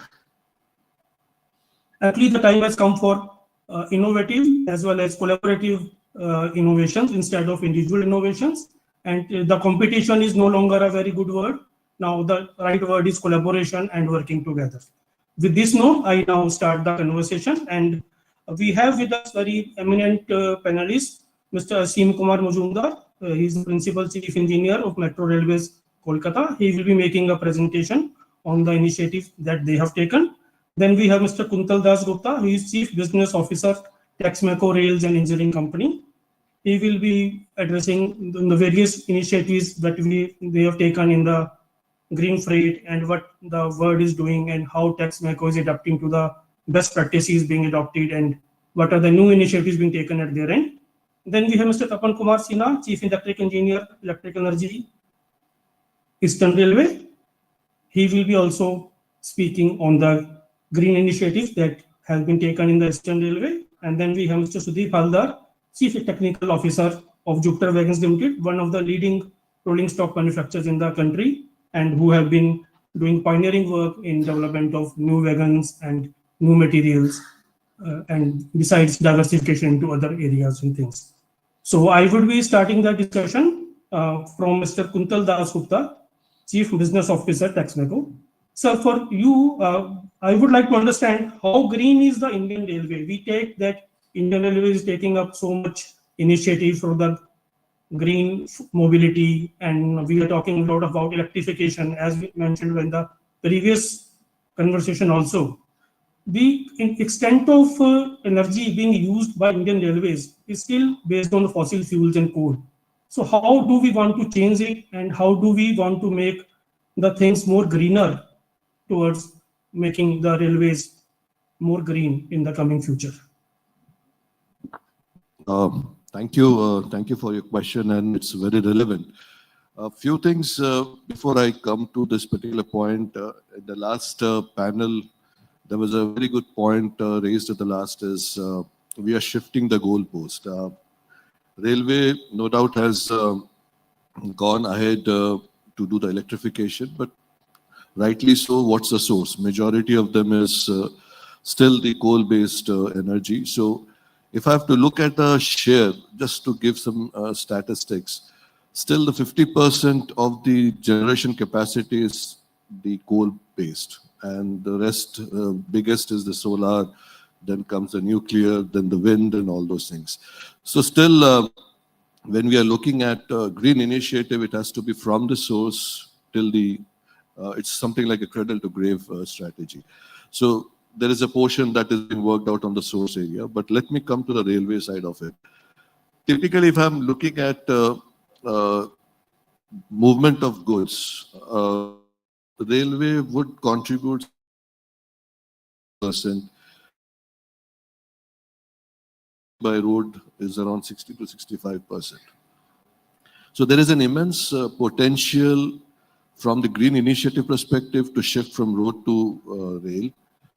And of course, there are other areas as a last mile connectivity, could be waterways or any other areas which could be a green initiative based approach. But when I'm looking at the rail contribution towards the green initiative, they have been doing really great. But when it comes to movement from road to rail, a lot of efforts and approach in their offerings should be done. Meaning, we still are looking at areas which is the bulk transportation, even though the green energy is coming. So we need to look at areas which is application specific or the need of the industry to carry such products. I mean, could be automotive, which is just started, could be two-wheelers, that's also started, could be white goods, could be many other, refrigerated, vans. So there are areas which probably needs to be worked, and that's where the Texmaco is coming in to design application specific as per the market needs. So when that gets implemented, I believe the vision what railway has to move from 20% to 45% in terms of carrying the freight cargo in India would be successful. That's one area of it. The second area is to make the wagon overall lighter in weight. I mean, if you're looking globally, the designs are available, and we have partnered with many leading design design people across the globe, wherein the lightweight wagons or the freight cars could be brought in, which will consume less energy. That's one way of looking at it. The second part of it is, if I'm looking at, let's say, a concept that we are also working on, the RoRo part of it, which could be a combination of, let's say, road versus rail. But then when you look at the economics, the cost also reduces, the energy consumption also reduces to the extent of 30-35%. The energy is even more, it goes up to 50%. So having said that, what happens is when you talk about RoRo, the entire truck could be the fixed trucks, which comes onto the flatbed container wagons or different specified wagons that we have to design for. It goes from point A to point B, which addresses the traffic congestion, it addresses the fuel consumption, it addresses the cleanliness, it addresses the speed. And if there is an area where the railway network is not there, the last mile connectivity can also get addressed. So when they reach the last point where the railway can come, and from there they roll on and go to the point where they need to deliver. So there are many areas within India which is hard pressed from the last mile connectivity. So such concept could be really great. So that's another area which Texmeco is working on. The third area which probably we are also missing, and there was a gentleman from the port authorities. He was also looking at many areas wherein the green initiative could be addressed. Just to give an example, we got in touch with Kandla Port and just a numbers to empty the vessel which comes in and berth and then take it to a point where they can store. Could be bulk, could be container, could be anything. In a day, a 40-ton trucks, around 22,000 trucks of such kind keeps working every day. So kind of consumption of fuel is tremendous, and forget about the carbon emission. That goes through the roof. Now, they really don't have a solution, and similar is the condition for any of the ports. Even though if you are looking at the train line coming into a section and then they kind of unload their cargo to a storage point, but that storage point to the ship or vice versa, if 21,000, 22,000 trucks of 40 tonners are commuting, it's a mess and there's something wrong, and there's a big potential for savings. And I'm really happy that we have partnered with DP World to bring in a linear propulsion technology which doesn't use the fossil fuels. Of course, the generating source has to be a fossil fuel so far. But then that is where it takes out the entire truck which is plying, and it runs on a principle of existing freight cars, which has to be modified to bring in the linear technology propulsion. And then this runs fully automated, and there is no locomotive, there is no human intervention, and it is completely governed by AI from a safety point of view. So such technologies will really help in overall bringing in the green initiative to the extent that India has a potential to implement. Thank you. Thank you very much for your intervention. And you mentioned 2-3 major points. One is lighter weight of wagons, then using green fuel, increasing the component of green fuel, and emphasizing on the last mile connectivity in terms of road transport, as well as short distance travel between the ports to the transportation from the local hub to the port to and fro. I think in this direction, some work has been done by Bombay Port also for a particular area, and that's very encouraging. Thank you for that. And now I come to Mr. Haldar. Sir, you being a pioneer in this industry for very long, but as Mr. Kuntal Dasgupta mentioned about the last mile connectivity and the first mile connectivity. So how do you see to bridge those gaps through some innovative ways of like, besides RoRo, can we do electrical vehicles for that in last mile connectivity and first mile connectivity, and then taking them on a train to the final port of discharge, and then we doing the multimodal logistics by transferring those particular vessels to the ship if also required. So are we working on that, and how do Jupiter is working on green freight initiatives in terms of not only wagons, in terms of other means of mobility also, to sort of emphasize these logistic solutions which are greener for the future?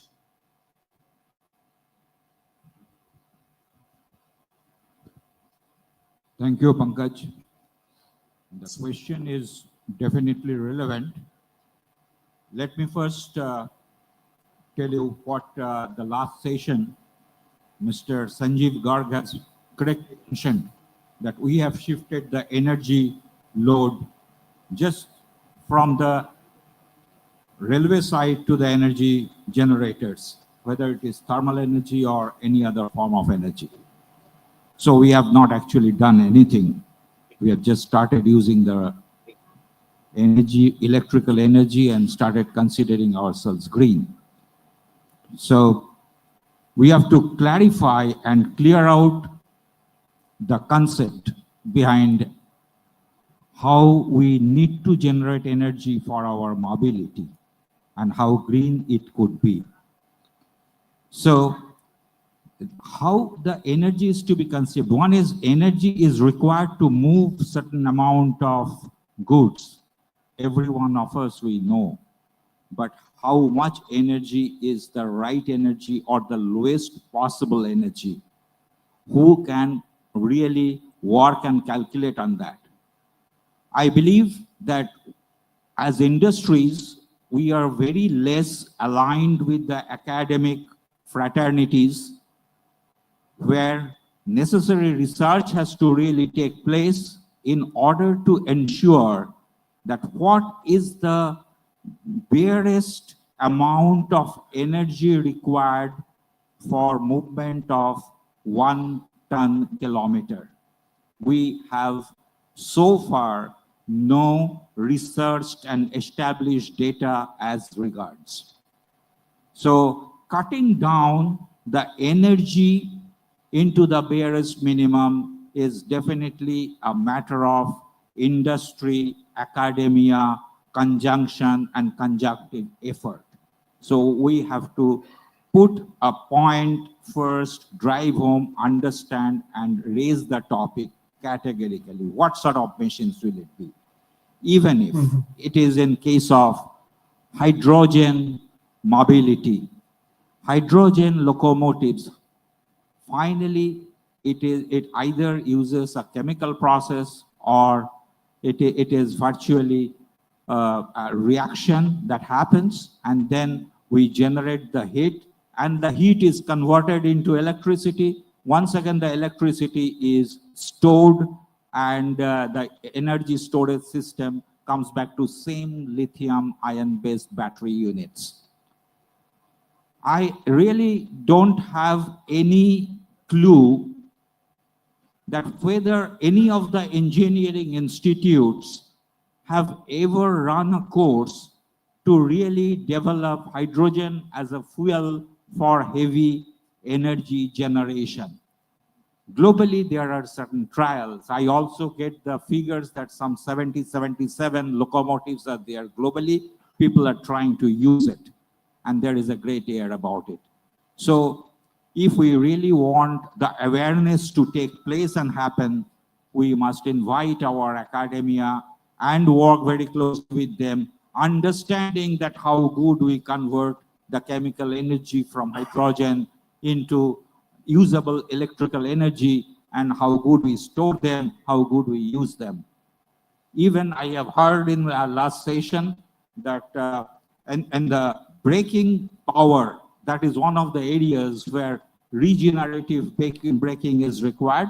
At the moment, we are freely using pneumatic brakes and some cases disc brakes. So the regenerative braking, generating its own energy, these are the things to be looked into. These are once again the areas of deep research and very, very associated activities with the academia superpowers. We must consult them. We are living on the technology that we either somehow copied or borrowed from the countries who have used them first or used them lavishly or accurately. So these are the areas which should receive more significance. Now I will come to a point where you said about the materials. As a matter of fact, this is where railways is really helpless. And being in the railway fraternity, using a particular steel, virtually the majority of the carbon footprints we inherit from the manufacturer of the steels. So the steel manufacturing process, they will have to counter confirm and commit themselves into generating steel with the lowest possible carbon footprint, so that the railways inherit wagons, coaches, and its utilities, including tracks, with the lowest carbon footprint. The steel fraternity, which is present in this particular August forum, can as well tell us about their plans from the current carbon footprint in manufacturing a ton of steel, and then what are the targets for them or how they are working towards improving upon or reducing, so to say, the carbon footprint on manufacturing of steel. Railways are only users. They use energy, whether they generate it or they borrow it from other generating sources. So we have to understand that our scope of improvement is very limited. Well, other than railways, as Kuntal has indicated, that there are idle usage of various trucking solutions for movement of goods. Yes, we are very poor in handling, and I think integrated handling systems and solutions will find its own space in the market of mobility in years to come. And we are not far from that days where we will see this. And with this, I thank you, Pankaj. That's what I had in my mind to offer. Over. Thank you, sir. Thank you for very candid and very thought-provoking insight, because we have been talking so many things, but what actually needs to be done, there is a lot of gap, and those gaps you have brought up very well and very candidly, which we all need to work on, and we need to actually make it happen instead of a talking point, actually the deliverable, so that the gaps are lesser and there is actually an improvement towards that. And as a corporate, all of us have to work together on adapting more greener energy in our production process as well, and as well as in our day-to-day life. Thank you for that, sir. Now I come to Mr. Tapan Kumar Sinha for his views and what has been done in Eastern Railways under his guidance on the green initiatives taken by them to reduce the carbon footprint for the country. Thank you, sir. Can I present on the Yes, sir. Yeah, please.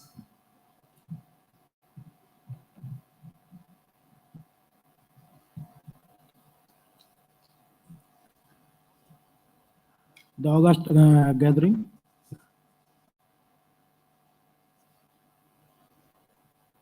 I'll be present. My predecessors have said many things on the global aspect of the energy and how we can save, how we can transform the transportation sectors, how we can use and integrate the rail, road, waterways, so that the minimum energy we can spend for transporting. I'll be focusing on the Eastern Railway part. Let me share certain statistics with you. Eastern Railway is having 2023 route kilometer of network and 588 railway stations, dealing nearly 1.14 billion passengers in a year, and also carrying 100 million ton freight per year. Presently, this huge network of track is completely electrified, bearing few sidings, and we are dealing 80% of the traffic on electric traction. As my predecessor has said, that electrical energy consumed by the electric trains are shifting scope 1 emission to the scope 2 emission. It is true, but it is inevitable. We should use some energy to move such a huge, gigantic traffic over the railway network.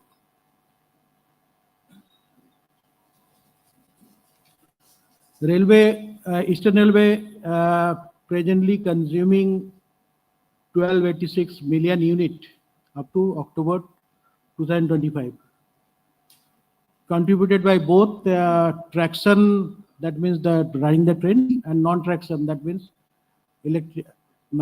supplying electricity to the stations and other establishments. The expected consumption during 2025-26 is 2205 million unit. Besides energy conservation efforts, Eastern Railway has been taking effort to harness green energy, more and more green energy, to offset the scope 2 carbon emission caused by the purchase of electricity from the thermal power plants. Although the electricity we are consuming may be a mix of hydropower and thermal power, we are not sure how much percentage we are purchasing from the thermal power. The harnessing solar power, we have already installed 24.6 megawatt plants over the Eastern Railway network, and expected to generate 23.68 million unit green energy annually. This energy generated is fully utilized by the loads, non-traction loads. For traction front, we are trying to install water-based or land-based power plants, so that it can be directly fed to the Weichi and it can be used by the running of the train.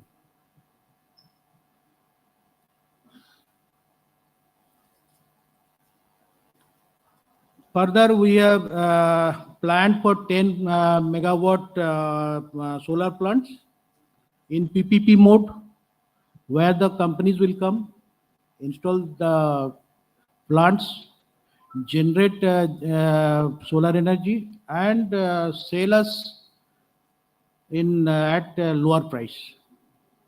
So that is, and we'll be looking forward that in the years to come, up to 2030, we'll be implementing more and more solar plants through PPP mode.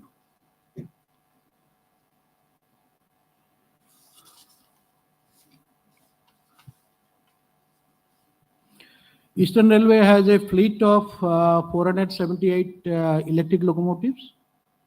Out of that, 473 locomotives, out of 713 locomotives, which are three-phase locomotives. And my previous speaker has told that regenerative braking.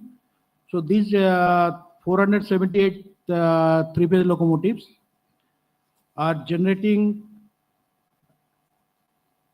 131 billion unit of green energy up to October 25. This is the actual figure we have collected.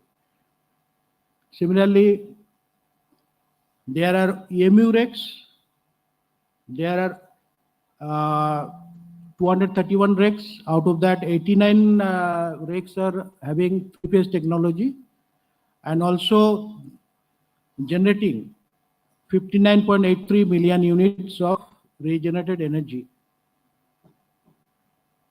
Therefore, on green energy front, Eastern Railway had generated 107 million unit of energy up to October 25,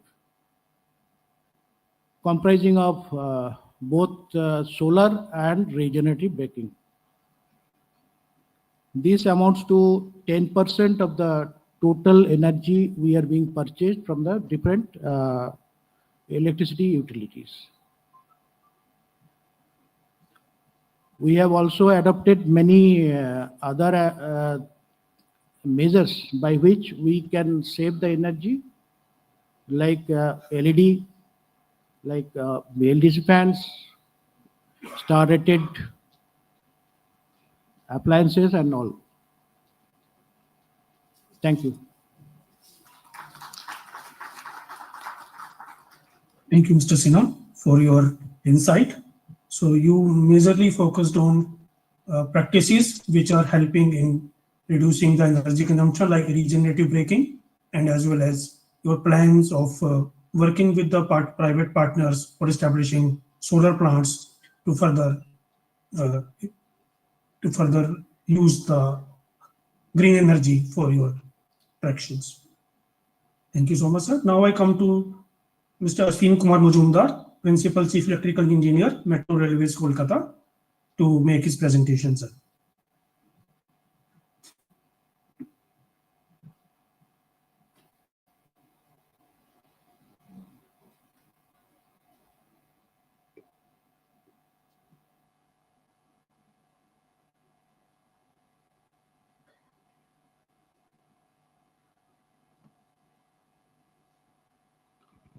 Good afternoon, ladies and gentlemen.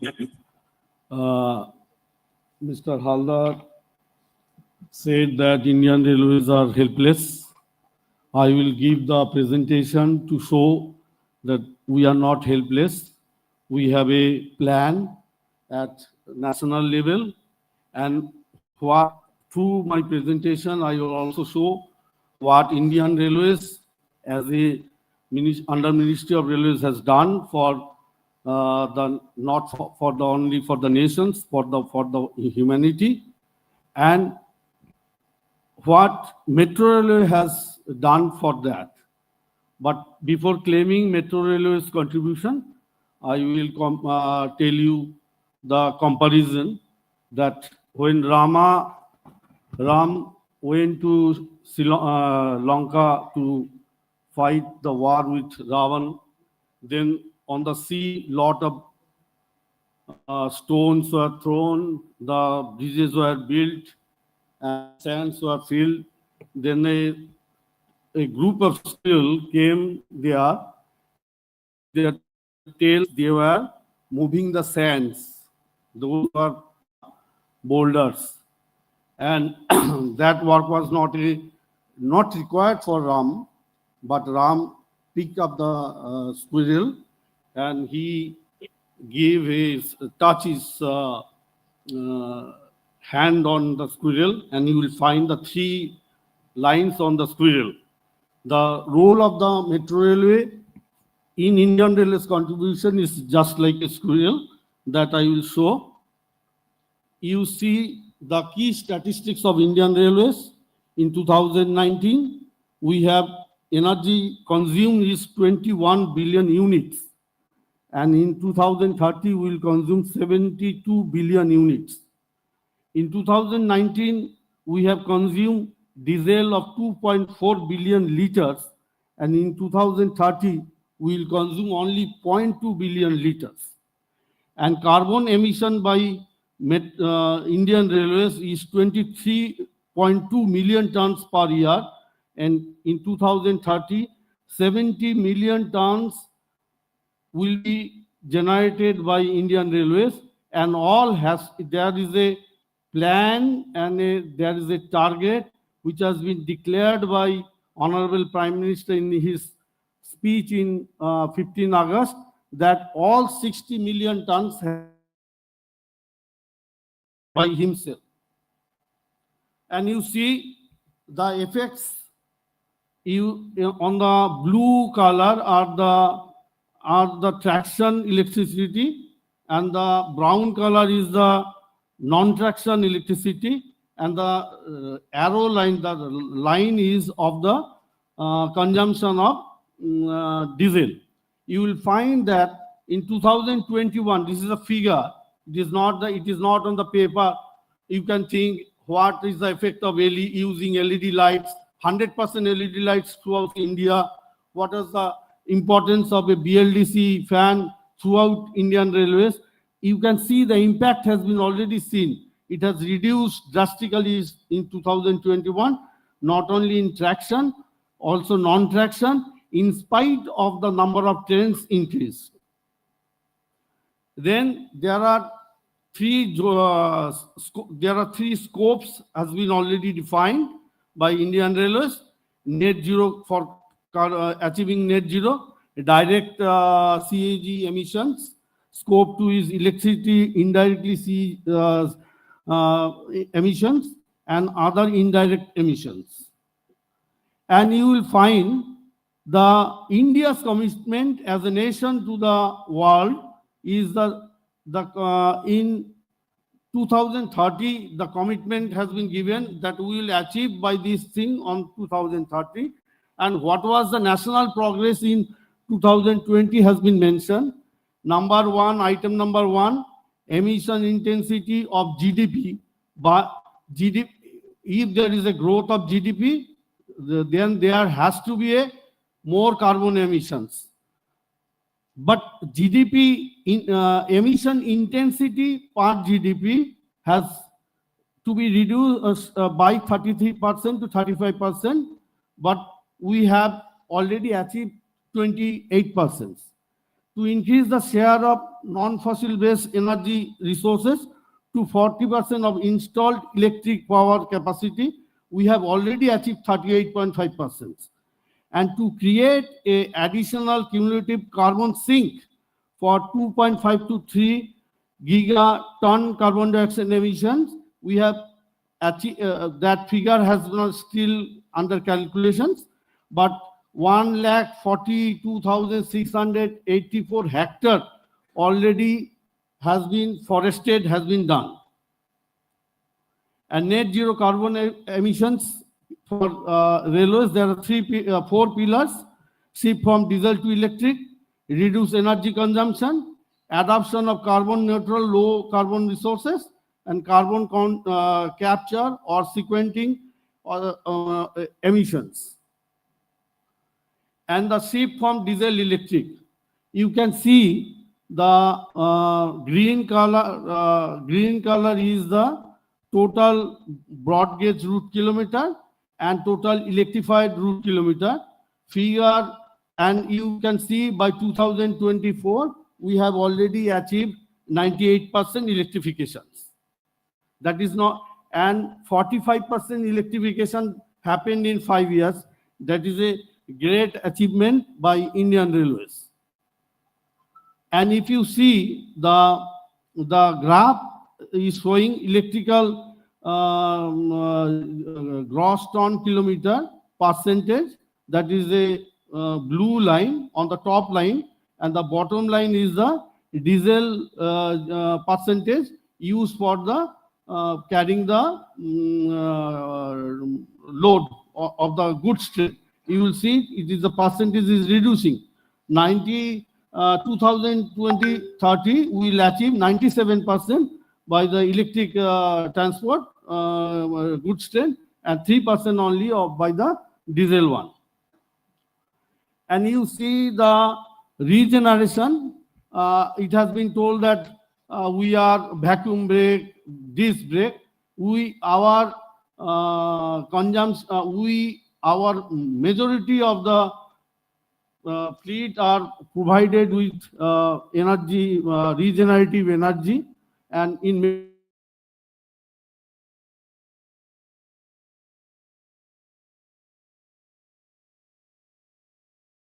already this Metro Rail Kolkata, IIT Kharagpur has a lot of contribution in designing this Metro Rail Kolkata. There is a communication, there is a relationship between the academia with the railways also. You can see that how the regeneration in billion units in loco as well as EMU has happening there. These are the contribution by Indian Railways. And I have planned for thermal and renewable power. By 2030, you can see the graph. The renewable energy graph is the green one. You can see that it is rising. And the thermal one is in the yellow color. It is reducing. And the total, you can see that this graph has been, the trend has been already shown. The past has been already seen. And investment, nothing achievable without investment. These are the planning investment by Indian Railways up to 2030 for the round the clock. RTC means round the clock supply will be there, wind energy and solar standalone energy. These are the cost has been already written in crore. 25,000 total cost is 78,300 crore shall be spent by Indian Railways to become net zero Indian Railways by 2030. This amount of expenditure shall be done by the Indian Railways. Now, these are the Indian Railways. We are the Metro Railways, tiniest zone of Indian Railways, and we are just a squirrel contribution for the Rams attacking the Ravan. Now you can see that we have a very scope is very minimal. Our we cannot put a windmill here. We have a very less scope for providing solar panel, but we have gone to various levels. You will find, I will show you the innovative way to reduce the losses. First, we are the only metro railway in India, the Blue Line, which has never used a single DG set for even for a 1 second. The credit goes to Calcutta Electrical Supply Corporation, who has never given us a load shedding of even 1 minute. And by that DG set, we are all the metro are coming with DG set, but we have never used any DG set. Now, what we are doing now, Metro Railway Kolkata is the first zone of Indian Railways and first metro railway in India, and probably the first in Calcutta and first in West Bengal, shall have battery energy storage system using lithium iron phosphate battery. It will be operated in January 26. It is a pilot project for Indian Railways, and after the success of this project has been already under commissioning, it will be start operation in June. Government of India and Ministry of Railways has already advised all the zonal railways to procure base, and we will not stop here in base. Next step, we are ready for the after January 2006, we will go to TESS. TESS is a traction energy storage system. What this, you will be surprised to know that Bangladesh Metro operate with TESS. What is TESS? When the train shall start, it shall draw current from the battery, and when the train shall break, they return back those energy to the battery. We have already, sanction has been already given. We will float a for TESS. We will not allow for regenerative braking energy to be consumed. There should be another train, not only another train nearby, that it is to one should be accelerating, one should be braking.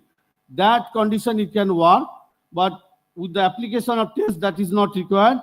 The moment energy shall be generated, it shall be absorbed. That we will also do. And this is the glimpse of the base under installation and commissioning. It will be operational in January 2026. Then we are the first Indian Railways and first Indian Metro who has banned stocking of lead acid and nickel cadmium battery. Lead acid battery destroy your lungs, and nickel cadmium battery destroy your nervous system. Nickel cadmium battery is banned throughout the world except in India. They are dumping all nickel cadmium battery from Europe is getting dumped in India, and we have banned it. What we have shifted to the lithium iron phosphate battery. You can see that there is a two room. One is with this one is this is not this is lead acid, but it is a Plante battery. It can work up to 15 years. Those Plante battery has been replaced by a small, same capacity, by the battery charger size and the battery size is same. You can see that you have not constructed a battery room for there. You can put it in the substation itself at the corner of the substations. We are procuring this battery from, it is coming from Canada, and it is now it is going to be a stock item in Metro Railway. Solar plant, we have a very limited scope, and we have a only 4 megawatt already installed, and our target is the board has already sanctioned. It will be not in a PPP model, it is a capex model. We will purchase, install it, and our capacity will be 31 megawatt, and the yearly saving will be of 31 crore, and 51,000 ton per year carbon emission shall be reduced. And this is the replacement of steel third rail by composite aluminum third rail. It is Kolkata Metro Railway was constructed in 1970s. Nobody heard that time that there was the aluminum third rail. Around the world, it was a steel third rail. And we, all the upcoming corridors are coming with aluminum third rail. But the main challenge is the replacement of the existing third rail of the 41-year-old corridor, and already we will when this aluminum third rail will help us to run train easily at 2.5 minute headway, and we shall be able to run train with 90-second headway also, and calculation show, and the money spent on will be returned back within 5 years, and you can see that the yearly saving shall be 50 crore, subject to the train runs at 2.5 minute headway throughout the 100 kilometer route kilometer, and reducing is 80,000 ton per year. And you can see that Kolkata Metro Railway is already a member of the elite club of London, Moscow, Munich, and Istanbul, who has also replaced their steel third rail. They have replaced their steel third rail by shut down the services. But we have not shut down the services even for a second. And you can see that they are showing the V sign that day that the phase 1 was completed, and all the planning has been done by an Indian, Mr. Sumit Koyal. You can see him. He is the main force behind it. He designed it, and the challenge is that the aluminum third rail, the steel third rail is height of rail. You have to keep it at the same level, and you have to work that amount, which, because you have to next day you have to start the commercial service. So he has first tried in the yard section, then after that slowly weekly he did 100 meters, 200 meters, then it has now extended to 1 kilometer, and you have never seen that there was a single minute shutdown of train operations. The credit goes to the 200 laborers, faceless laborers working in our organization under the contractor. And upgradations of TVS and ECS, this is also everybody here is saying about the carbon dioxide as if it is a giant. But carbon dioxide is our protector. If by all means, by the power of God, if you remove the carbon dioxide from the earth, all will be a dead body. Because carbon dioxide gives a blanket on us. It is keeps on. And But what we are doing for the progress of the humanity, we are creating God has decided a percentage of the carbon dioxide. We are violating that percentage. So it is our responsibility to reduce the percentage. What we have done in this TVS ECS system, TVS is tunnel ventilation system, ECS is environmental control system. The tunnel ventilation, you will understand, environmental control is the air conditioning. This area is air conditioned, but our metro is not air conditioned. It is environmental control. Why? We cannot, you can set the temperature of 15 degrees centigrade. But in metro, we cannot set the temperature at 15 degrees centigrade, because if we set the temperature below 28 degrees centigrade in Kolkata, the subsoil temperature of Kolkata shall increase. What is subsoil temperature?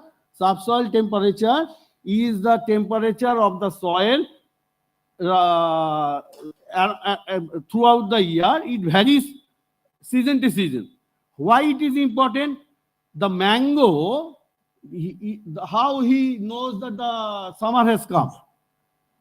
I have to blossom, I have to mango. These are sent by he feels that the summer is coming, not by the temperature of the air, by the soil of the temperature of the soil. Sir, can you please wind up soon? Yearly savings, I have shown. Regenerative braking, our all 37 rakes have regenerative braking. Use of BLDC fan, I have shown. And removal, this is the most important thing, how we decide. In 1970, in metro relay, you have to use a dry type transformer. That cannot be a oil. To those days, only 11 kV transformer was available, and CSC was giving a supply of 33 kV. What we did, 33 kV was reduced to 11 kV. We make a 11 kV ring throughout the metro railway, and there was a 33 kV ring. Now the technology has upgraded to the 33 kV transformer is available with dry type transformer. Now we are removing those rings, 11 kV rings. We are removing. All our transformer rectifier shall be of 33 kV by 415, 33 kV by 750. This investment has been done by Indian Railways, and there is also saving by the reduction it. Sir, can you please wind up? Slides. Leaves with regenerative brakings we are introducing, and you will find that how much saving is done. Earlier 30 kilowatt, now it is 14 kilowatt. All air conditioning machine has been split AC has been removed. VRF air conditioning is being introduced. Yeah, this is important contribution for the Kolkata, that we consume 18 crore liter of underground water to keep our station at 28 degrees centigrade. 18 crore liter, and the water depletion in the area of the Kolkata where the metro is going is 5% in compared to other area where it is depletion is 2%. There is also a saving. We will remove all the water cooled chiller. We use a air cooled chiller. Within 3 years, all shall be converted to air cooled chiller. So that you will, there is a calculation. They not only to raise this water 18 crore liter, we use 9,000 megawatt hour energy per annum. Those will become zero, and 1,907 ton of carbon dioxide shall not be generated. Summary, this is the last. The total contribution of it appears big, but if the contribution of Indian Railways it is seen, it is a drop in a ocean. Our contribution, Metro Rail Kolkata's contribution for the humanity, that we will all these things It is not that planning. It has been already established and it is under commissioning. We will remove 182,372 metric ton of carbon dioxide and conserve 18 crore liter of water, groundwater annually. We have consumed 40 years, 720 crore liter of groundwater we have already consumed. This is thank you very much. Thank you, sir. Thank you for very candid and fact-driven presentation, which gives a lot of hope in the present scenario. And we sincerely appreciate the efforts taken by Kolkata Metro towards the green initiatives. Thank you, everyone, for your. Thank you. That's Wonderful. undoubtedly a lot of information and data and a lot of strategy that we came across. Very, very engaging. But unfortunately, since we are running out of time, sir, we will have to wind this up. Yes, because we won't be able to take any questions because we have Yes, overshooted the time. can we just take one question? And if you have, otherwise we can just wind this up. Or you can take this up separately with the speakers offline. Okay, thank you. Quickly, we would now extend our respect through the felicitation of the dignitaries. May I request Sanjeev Garg, sir, to please do the honor.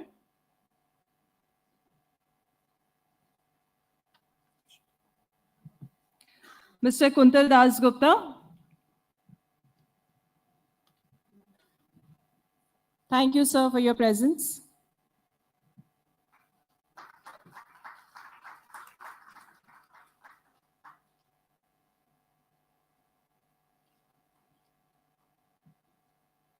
Mr. Asim Kumar Majumdar. Thank you, sir, so much for the insights. We're really grateful for your contribution today. Thank you.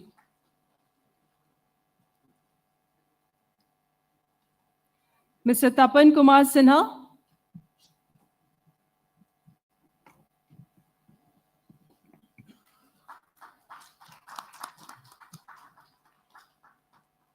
Mr. Sudeep Haldar. And we would have a quick group photograph after this.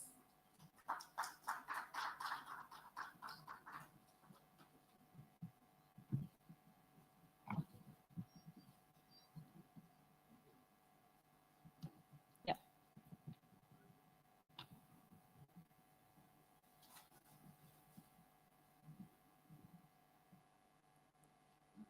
Thank you. Thank you.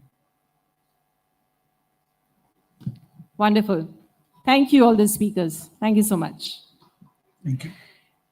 Now we move on to the third session for the day, which is Innovation for Sustainable Station and Rolling Stock. This session will explore the latest technological advancement and design innovation that are transforming railway infrastructure and operations. For this, we would want to invite Mr. Rajaji Mishram, independent transport sector expert, a respected advisor on global sustainable transport practices, to steer our final technical session. He wears a couple of hats as an industry expert, which I'll allow him to share moving ahead. Sir, thank you. Mr. Manish Jain, joining him as Principal Chief Safety Officer, Metro Railway, a dedicated safety and operations expert, ensuring that modernization goes hand in hand with commuter safety and reliability. Thank you, sir. Mr. Gangesh Chaturvedi from Tata Steel, bringing steel industry excellence and sustainable material expertise for station infrastructure and rolling stock. Please, sir. Can we have a round of applause? I understand we are late for lunch, but we'll have to bear for next 30 to 40 minutes more, please. Mr. Permanent Sharma, PCME, Principal Chief Mechanical Engineer, that is Eastern Railway, responsible for maintenance and life cycle sustainability of rail assets, a key voice in ensuring long-term durability and green operations. Wonderful. And Online, we have Mr. Vipul Sharma, Associate Professor from Gati Shakti Vishwavidyalaya, a research-oriented thought leader blending technology, sustainability, and innovation for the railways of tomorrow. I hope we can see him. Is he there online? Wonderful. So, Mr. Mishra, I would request you to take forward. Thank you. A very good afternoon to all of you, and I really thank the Indian Chamber of Commerce for allowing me to moderate this session with very esteemed speakers. And the style that I would like to follow is to have a conversation, because we usually don't have such erudite and accomplished people together in the dais, and listening to their thoughts, answering my maybe sometimes a bit of tough questions would really enlighten us. I've been a consultant all my life. I was started in the railways, but I've been a consultant, and consultants like jargon. We like abbreviations. So I have come up with an abbreviation today, and that abbreviation is backup without the U. Now, what does that mean? And it is in the context of today's topic, which says, innovations for sustainable stations and rolling stock, technology, financing, and global best practices. So what is this jargon that I've come up with? Backup without the U. So B stands for Bhopal. Bhopal generates 850 tons of waste every day. Indian Railways is equivalent to that. Indian Railways generates 670 tons of waste per day. But this is not counting what waste is generated in railway colonies. So the B stands for Bhopal. So whenever you think of waste and railways, think of Bhopal. Bhopal creates as much of waste as Bhopal does. A stands for Agra. Agra consumes close to around 3 billion units per year. That's the power that it consumes. And that's the power that is consumed in all the railway stations, in the offices of the railways. So A stands for Agra for the power consumption equivalence of railways. C stands for Chennai. Why Chennai? Chennai consumes 17 billion units of power every year. Railways, as you saw in the previous presentation also, it's around 25 billion. So in terms of energy consumption for operations, Chennai is equivalent to railways. K stands for Kolkata. Now, railways consumes 800 million liters of water per day in its operations. This does not include the water that is consumed in its railway colonies, stations, and hospitals. This is equivalent to the 800 million liters per day is equivalent to 60% of what Kolkata consumes. So railways, in a way, in terms of its water consumption, is equivalent to Kolkata. And the last, I couldn't accommodate the U, but the P stands for Pondicherry. Now, Pondicherry, it consumes 2,000 metric tons, 2,000 metric tons of diesel in a year. Now, North Central Railway, they were actually using diesel generator cars in their 142 trains. They moved on to head-on generation. So when they did this, they saved close to 2,700 metric tons of diesel in the year. And this is just for April to July. It's not even for the full year, it's just for April to July. So what I wanted to kind of highlight by this small analysis is that railways in its consumption of various resources equivalent to certain cities. That is the scale of operation that railways has. And any kind of sustainability moves that railways does is going to have a huge impact. The one fact that really struck me is that Pondicherry's entire diesel requirement can be fulfilled by railways saving its diesel consumption in 142 trains. Just think about it. If railways did this head-on generation across, how much of diesel, how much of foreign exchange will save, and how much of this resource will be available to other cities in India. So with that kind of a background, I would kind of address my first question to Mr. Gangesh. And my question to you, sir, is that, given your international experience, you're a leader in Tata Steel, you head the exports division. So, the topic that we have, which is innovations in railway stations and rolling stock, I would want to hear your overall comments about it first. So, thank you, Rajesh. First, a larger context. So, the work of mine has taken me all across the globe for last 30 years. primarily around Europe and US as well. And currently in this profile, I'm handling exports and have led digital transformation across value chain. In the current context, and we are aware from Tata Steel side broadly, we are multiplying growth. So let's say our capacities are at a level of 24 million tons and we want to take it to 40 million tons. So kind of what we would have done it in last 100 years is what we plan to do it in next 3 years. And hence, moving away from at a larger global level, this will be led by technology for sure. Also look at technology alone will not be able to put it across, so it has to be funded. And hence finance becomes the backbone. What has also taught is one use case, which means from think big, start small and scale fast. One use case enables the horizontal or vertical deployment across as well. In the technology space, one of the pieces that we have put across is smart stations. And we have our own railway track as well, internal within the plant as well. And these stations, one of the examples that I can put up is solar energy, which is more so from point of view of being carbon friendly, to keep it very, very short. To ensure lights within the stations are being there, they are being used, and smart energy systems are being deployed there as well. This does not move in isolation. So it moves with the group theme of 3S now, which is simplify, synergize, and scale. And that's how we build up over a period of time. What has caught on in the technology space related to sustainability, while there are many tools that can be used, but if I were to put up a Pareto here and say what are the commonly used ones are artificial intelligence, Internet of Things, and when these are put up in the digital journey with their pug marks as well, then in the AI space, there is a lot of work which is getting done. This is related to essentially two parts, which is reduction in carbon emission, which is also linked to green steel and friendly steel as well, being used at multiple touch points. And since we have multiple plants which are spread across geography, a lot of data is being used. So smart manufacturing essentially, which I will touch upon later as well, is being taken up.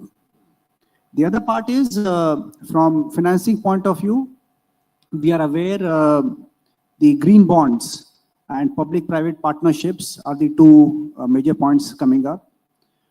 In the best practices of what we would have seen, because we have a automotive vertical as well that puts across the green steel across the industry.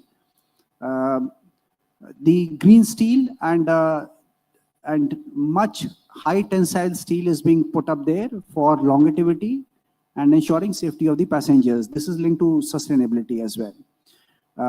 From best practices point of view, first India, so my own experience there has been, last 5 years have been environment conscious manufacturing and deployment that has taken place, and we as suppliers are committed. Second part is top 5 that if you were to look at would be backed by Japan,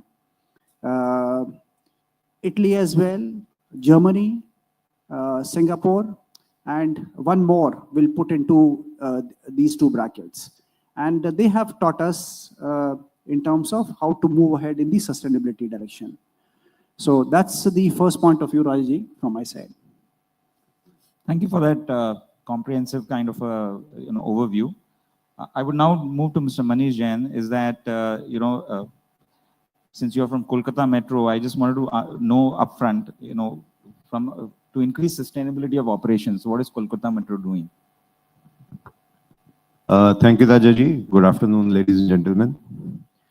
Now, before I answer your query, I was just reading about a study done by Terry for the Delhi Metro.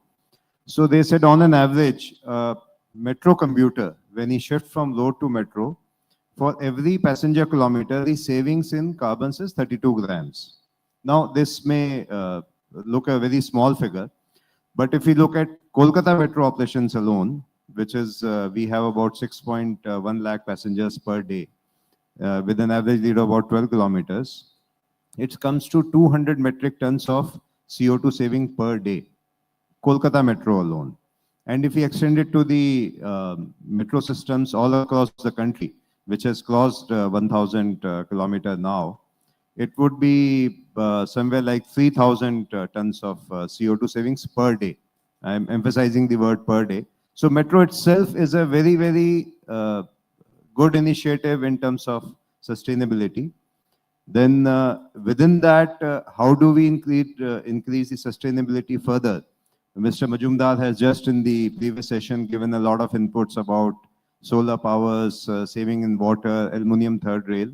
So those are the initiatives which have already been taken.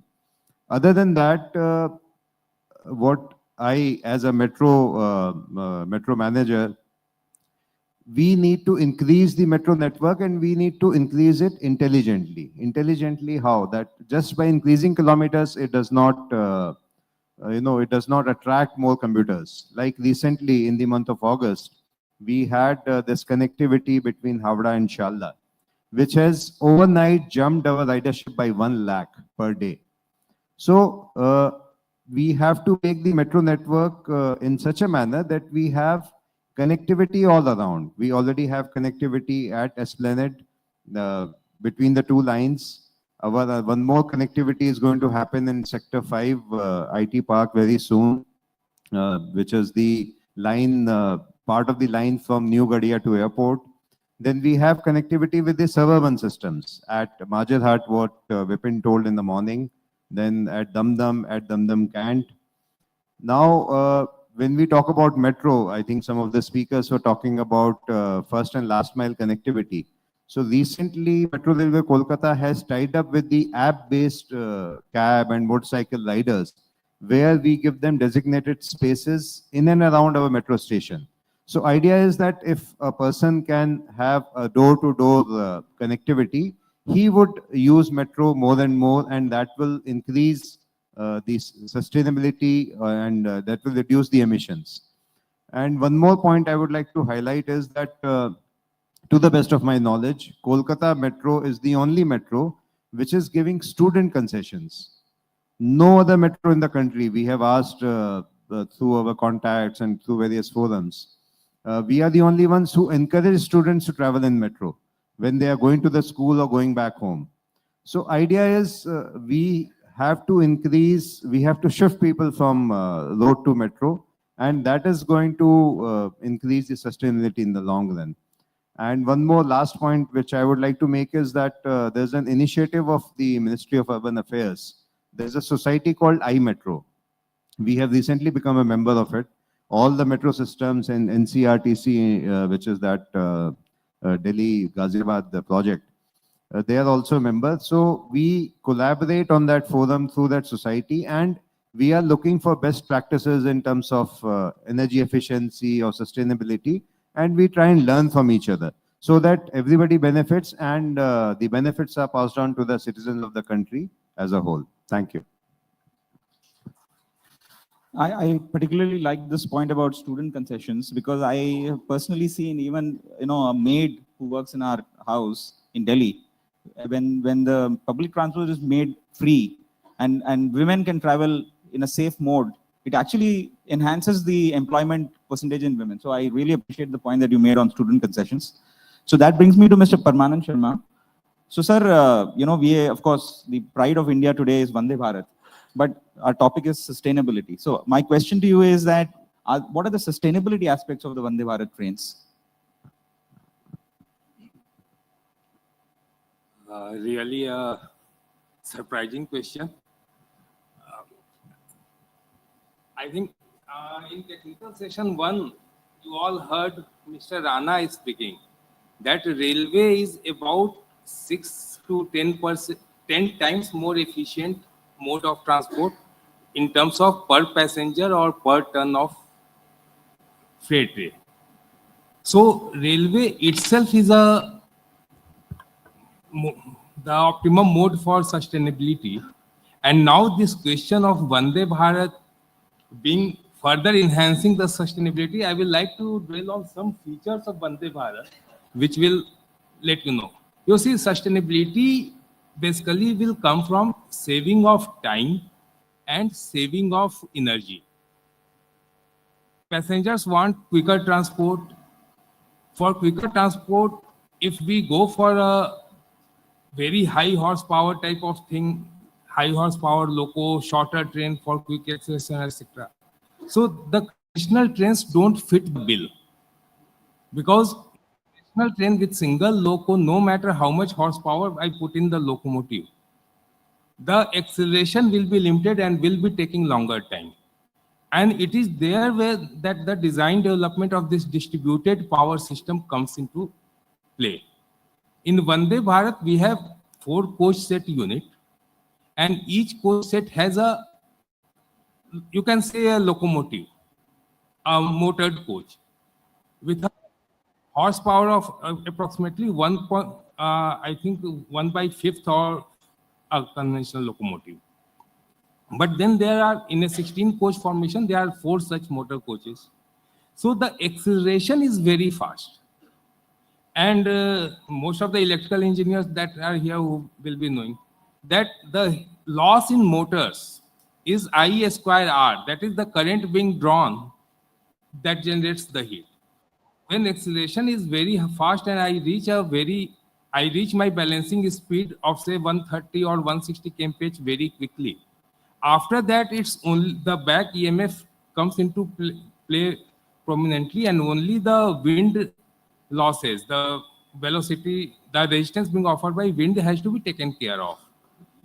Similarly, in braking, if I go for conventional air brake system braking, the energy loss is too high because that energy gets dissipated as heat. But here with a regenerative braking system, and that too in 4 units separately, the almost entire energy gets regenerated, which would have otherwise been dissipated as heat. So this energy saving, I would like to give an example. One Vande Bharat we are running from Howrah to Gaya. The complete travel from Howrah to Gaya and back consumes about some 14,000 kilowatt hours. And in braking, we are able to generate back about 3,000 to 3,500 kilowatt hour, depending on travel condition. Many a time the train stops more because of some reason. Many a time it gets a more through run. So this regenerative braking, but so you can imagine 25% of energy we are saving back. And this energy consumption is in itself about 20% less than the loco hauled trains consuming the energy. So that way, the Vande Bharat is optimum for quick travel. It can carry more number of passengers, shorter time, and as the quick travel is there, the line capacity utilization also improves with that. So considering all these factors, the Vande Bharat is definitely a step ahead in railways. Otherwise, as I told you initially, railway itself is the optimum mode for sustainability in transport. Thank you. तो मेरे दिमाग में ये आ रहा है sir, सोने पे सुहागा, मतलब बढ़िया भी चीज है और सस्टेनेबल भी है, तो इससे बढ़िया और क्या चाहिए? So systems will be getting better with more research and more experiences. Definitely. We are not to stop at the Vande Bharat, and research team is constantly working on that. Sure. So that brings me to Dr. Vipul Mishra, and he is of course there online. So if he can hear us, he is of course from the Department of AI and Data Analytics in the Gati Shakti Vishwavidyalaya. So Dr. Vipul Mishra, I will start with a very basic question because I first of all want to understand what's the difference between data analytics and AI. I, as a person who has been involved with railways for the past almost maybe 20 plus years, I know that railways generates a lot of data. I mean, look at the number of trains that ply every day, the number of passengers that travel every day. You have data from FOIS, you have data from passenger reservation system. So much of data is there. So I thought you can analyze that data. You can do data analytics, right? But how is it different? How is artificial intelligence different? Can you just throw some light on this? Maybe first, a very basic question before we move on to maybe more deeper questions. You're on mute, I think. Yeah, I hope now audible. Yeah. Yes, yes. So thank you so much for considering me as in the online. Unfortunately, my flight cancelled in the last minute, so we do not have choice to come as an online. Now let's talk about little bit artificial intelligence and data science. So before moving forward on artificial intelligence and data science, you can say these are the two sisters or two brothers, whatever nomenclature we want to give, we can give. So before moving forward, we can say there are four major things that comes into the picture. One is descriptive analysis that gives an answer from any data that what happened in the history. Second important point is the diagnostic analysis that also giving the answers from the data. Why did that particular event happened? Now these two things are talking about the history, why it happened and what happened. So whenever we are answering these two questions, this comes as a data analytics. Now based on the data that is available in the history, can we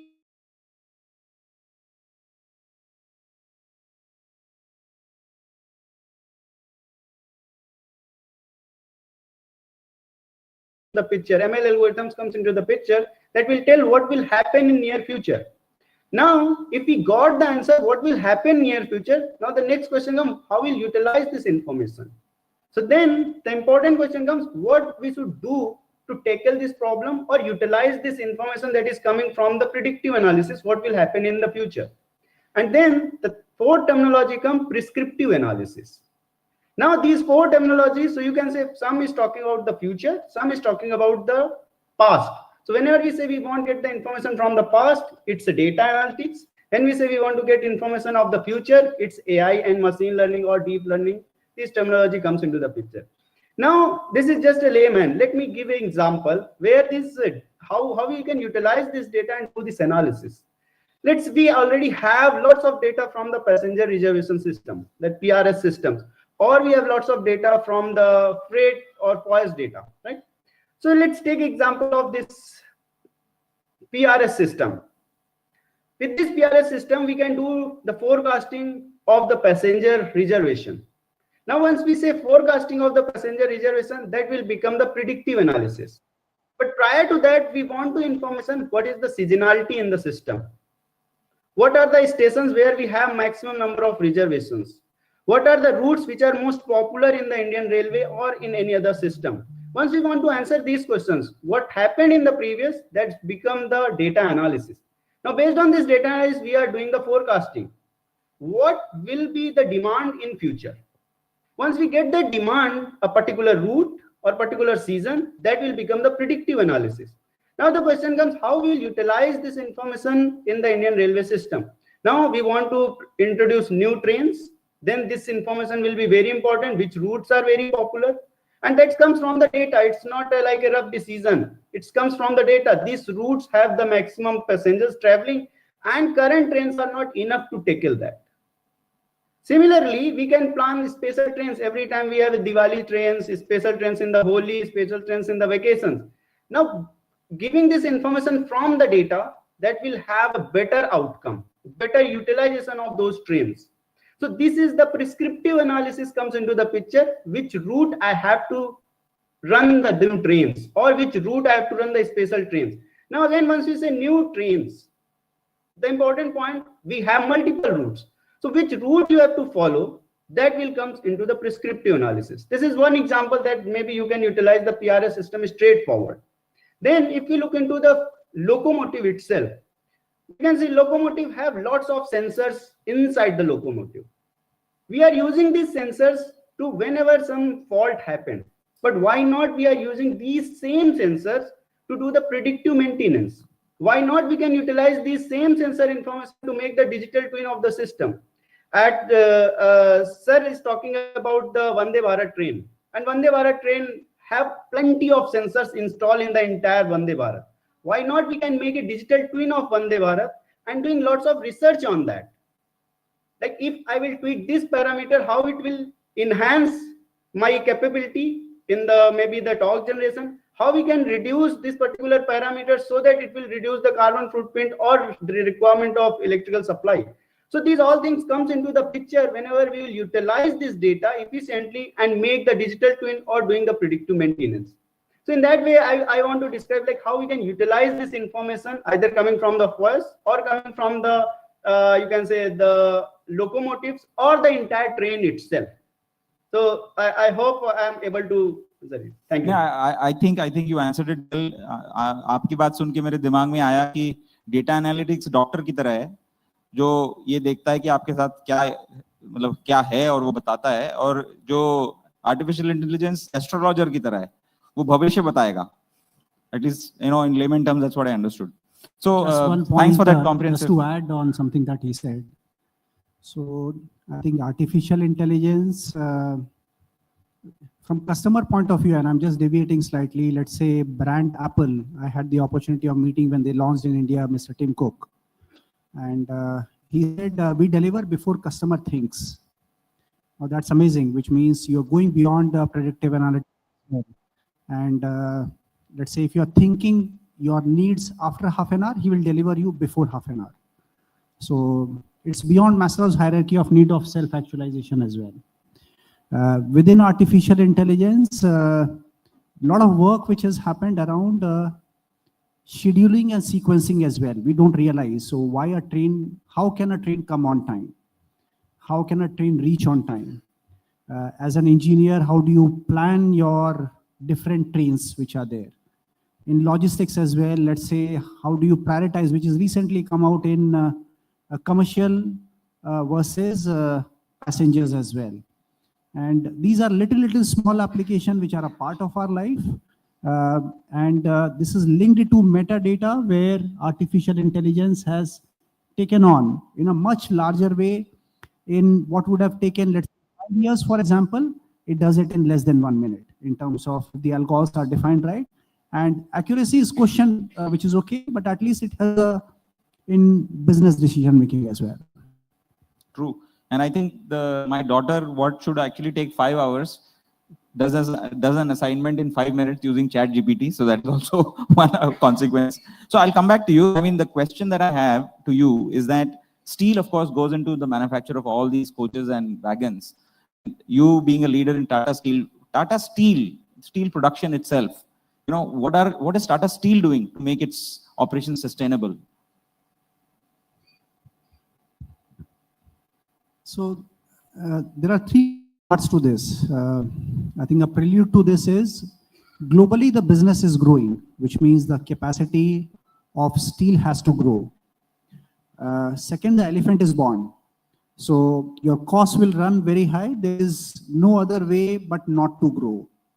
And hence, we need to find out better and smarter ways. So when you give this example of BACK, UP, on the backup side, and each one has very strong,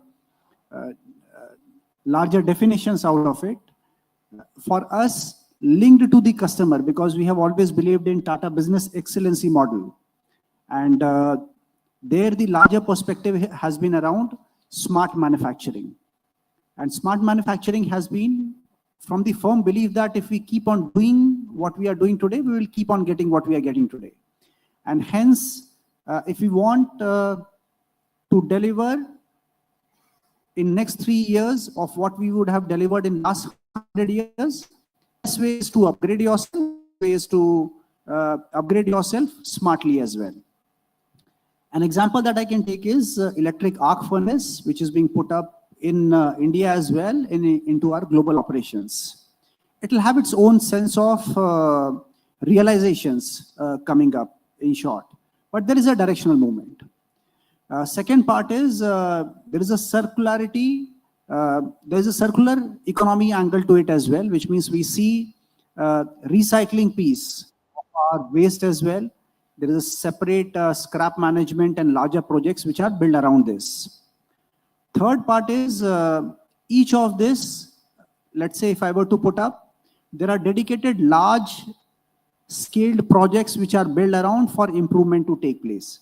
We drive programs called Shikhar 25, and we are the only organization into our balance sheet we take improvements as far as putting up how much improvements that we have done across projects. Last, one to summarize this would be, we are not technology-led organization. So we are manufacturing-led organization supported by technology. And again, I think here, artificial intelligence has played a very critical role. In this, to end this particular piece of saying how far we have gone in sustainability, it runs from start point of our raw material to our finished goods, taking care of the needs of the customer as well. Thank you. In fact, listening to you, I was reminded of that ad that used to come once, which says in Tata Steel, we also make steel. It is also always a very sustainable company, and the ad kind of brought that about, that, you know, there are a lot of things that the firm does, and steel manufacturing is also one of them. So I'll now come to Manish Jain, sir. So, sir, the other place where I think a lot of resources are consumed is the other railway stations. So if you could give a perspective, what is Kolkata Metro doing to make operations at the railway station sustainable? Railway stations, again, Mr. Majumdar has already talked about the solar power, the savings in the water, in the environmental control system, LED lighting, all that we have already done. In addition to that, today, all the railway stations and more so the metro stations, they have to be, in terms of passenger friendliness, amenities, they have to be, mobility is very important. So we are installing lots of lifts, escalators. Lifts, again, Mr. Majumdar talked about regenerative braking. New escalators which we are installing now, they have those sensors that during off-peak hours, when the passenger flow is not high, the escalator would stop, and it will only start when somebody comes to alight it. So that also saves a lot of energy. Another area which is not designed for energy saving, but it's a byproduct. We have these platform screen doors in the green line, which are basically secondary doors on the platform. So in the underground stations, what it does is it reduces the effective volume for environmental conditioning, because at the stations without these gates, the environmental conditioning is also conditioning or cooling the tunnel area, the track area. So this, I would say, from the energy point of view, then water we use mainly water in the stations, other than the environmental conditioning, is for cleaning. So cleaning, we had the conventional systems of mopping, washing regularly. Now we are going for mechanized cleaning with the machine. So obviously that will reduce the water consumptions a lot. Then another area where we are going very aggressively is the ticketing. The ticketing, conventional ticketing was the tokens, and then we introduced the smart cards.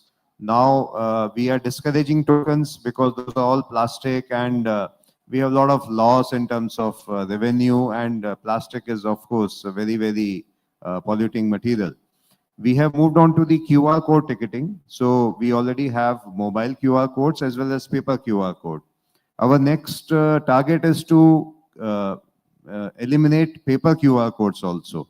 We are trying to tie up with different platforms, UPI platforms, payment platforms, where we can issue tickets through them.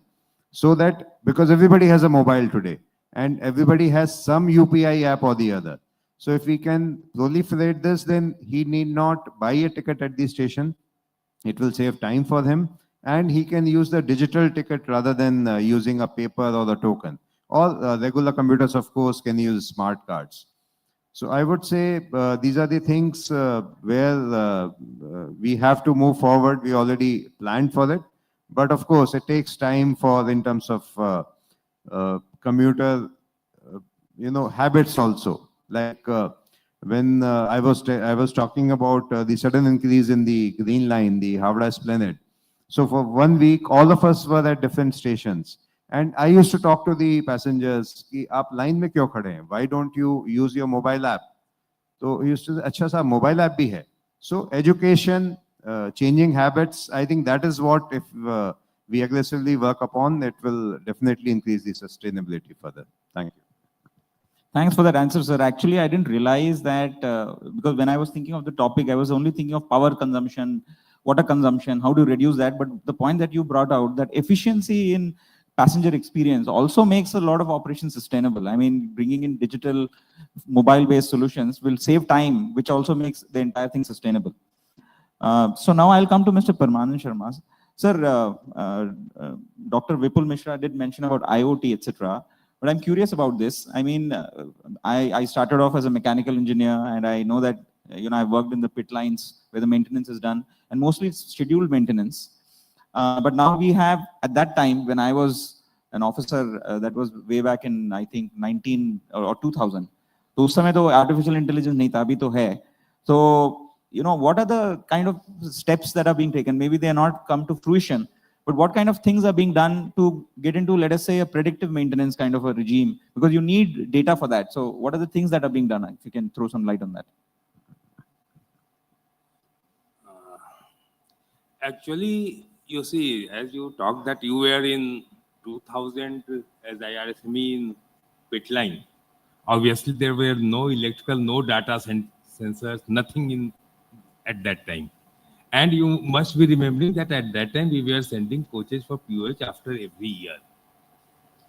Every 12 months the coach will go.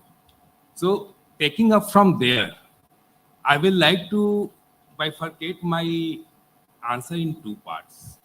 The first part, as my fellow panelists talked about the Vande Bharat, lot of sensors, highly instrumented coach, etc. Agreed, sir, but we are still in primary class so far as Vande Bharat is concerned.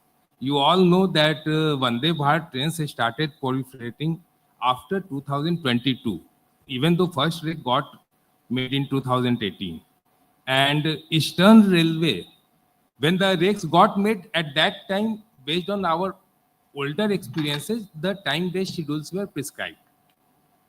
So the data acquisition has been there over the years, but it requires a lot of confidence to base our maintenance practice on that data.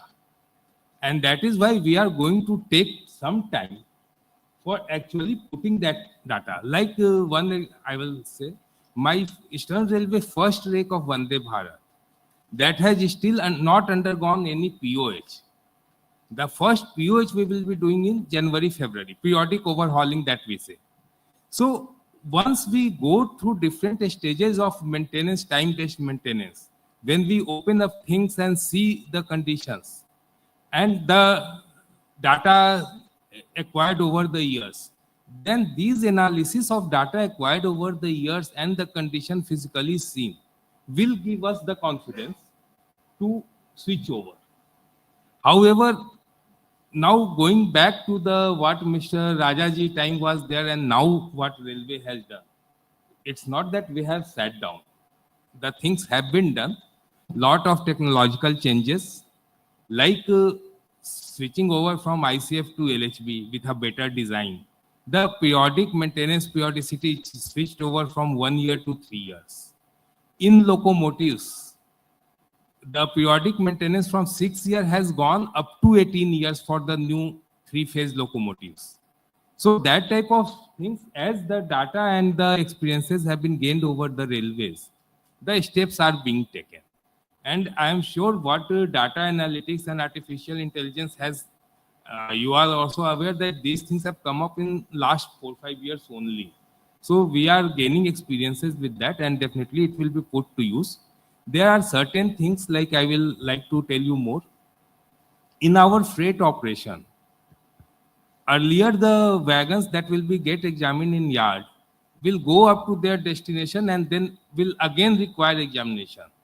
But now we have installed several equipment like online monitoring of rolling stock, hot axle detector, the wild wheel impact load detector. These online and equipments, they are giving us the condition of the wagon moving, whether any part is hanging, whether any wheel has got flat and that type of things. So with these experiences and the equipments by roadside, we have been able to enhance the rake life for traveling up to even in some cases 10,000 kilometers. 7,500 kilometers is now the norm for CC rakes. So this type of enhanced maintenance periodicity, which has resulted in much more availability of wagons, have resulted in railways, and we are constantly striving for that. Similarly, in coaching also, as I told you, the periodicity has been enhanced, and with experiences, maybe the workshop periodicity will be further enhanced, making use of the data and the conditions. And more than that, what I will say is that the individual components, like say traction motor, now that we are using the induction traction motor, so if the condition is okay, in place of going for rewinding and repairing in POH, we will go for alternate POH. But these steps will be only taken after the proper data over a longer time has been acquired. Those data have been analyzed. So currently we are still persisting with the periodic maintenance, but definitely the study is on for enhancing the periodicity and going for the condition-based maintenance. Thank you. Pardon this thought, sir, लेकिन आपने जब 18 साल बोला, मेरी बेटी 18 साल की है, मतलब ऐसा हुआ कि भाई बच्चा पैदा हुआ उसके बाद सीधे 18 साल बाद ही देखा आपने. So that's great, sir. I mean, I didn't know that. It's really impressive that it goes in 18 years for periodic maintenance. It's amazing. So Mr. Vipul Mishra, तो परमानंद शर्मा साहब तो आपको बहुत सारा डेटा दे देंगे wayside equipment से और coach से. तो how can you actually tangibly reduce water consumption or power consumption using this kind of data? Is there some thought in your mind, in your analysis or research, that it can actually result in something tangible, leading to some power reduction or water reduction, consumption reduction?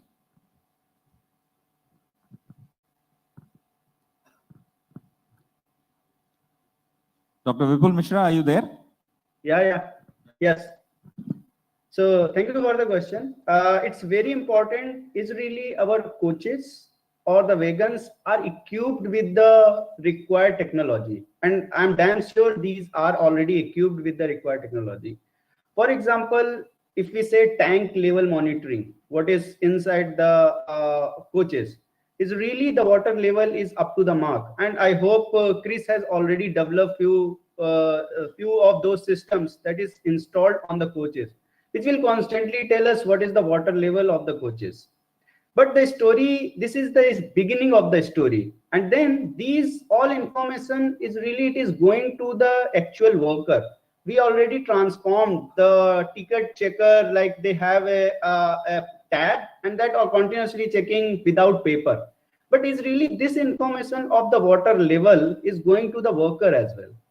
If that information reaches to the worker on time and in the real time as well, they can plan their refilling more strategic way and more priority ways. That is one point. Now it can enhance further. Why not we can utilize our water supply itself with the robotics and IoT? Because we already have that information from the coaches, which coach requires how much water, because that will give the information based on the consumption in the coaches. Now if this robotic arm is there, that is giving the water supply to the coaches, and that is also intelligent, you can say the outlet. And that intelligent outlet give the appropriate amount of water to the coaches. This is filling the water. And if we have this real-time tank monitoring system, we can also get the idea, is there any leakage on particular coach that can be addressed in the next station itself. So if we have this full-fledged system, then the water consumption will reduce very heavily. Now I just want to add some more point as we started this session with the B, Bhopal, right? So in Gati Shakti Vishwavidyalaya, we are developing the technology and we have multiple patents waste to the fuel. So one of the professor, Dr. Venkat Chintala, is working on that area that will convert the regular waste to the fuel. And that is well proved technology. And now currently Vadodara station, that is in the Western Railway, we are taking the entire waste of the Vadodara station and converting into the fuel.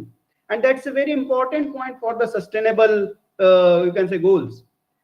Now, if we come to the electric consumption, of course, we all know like our stations or our trains are already filled with the persons. So then automatic light dimming, or you can say automatic identification of the requirement of the ventilation, requirement of the temperature control, these all can be managed by them. Not only that, if we use the PRS system as well, like we already have the passenger record, we have the how many passengers are coming in this train. So based on that, can we control the entire system? It's like a connecting these all dots together that will give the more efficient outcome in terms of electrical uses by the HVAC systems or other systems as well. Thank you for that. Actually, I feel that I kind of sometimes feel that we are entering the realm of science fiction, because what is actually we used to see in science fiction movies is actually happening today in the real world. So I appreciate the kind of scenarios that you built in. I am sure some of them will fructify in a few years. So, Mr. Gangesh, one question that has been crossing my mind is that I have been hearing a lot about aluminum coaches, because they say it's lighter, etc. But I just want to know if you can throw some light on, the sustainability of this material versus steel, because steel is what we use. So what is the sustainability of, how does aluminum compare to steel from sustainability? That's the topic of discussion for us. So before I answer that, just for two railway colleagues who are here, I just have two words, which is thank you for being there. Because at times, when you are there, we don't realize the importance. We only realize the importance when you're not there or delayed as well. This is super work. So we are customers to you as well from institution side, and I'm a retail customer to you as well, because I remember when I was made to travel for my examination 25 kilometers, only metro was there. And between Calcutta, Jamshedpur, let's say last 5 years, I have done it 2 days in Calcutta and 4 days in Jamshedpur, apart from international travels, let's say when it was there. Vande Bharat came as a, I would say, elite services to me. And I'm keeping aside small hiccups.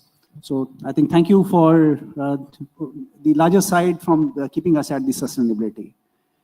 Back to the insights on the aluminum piece.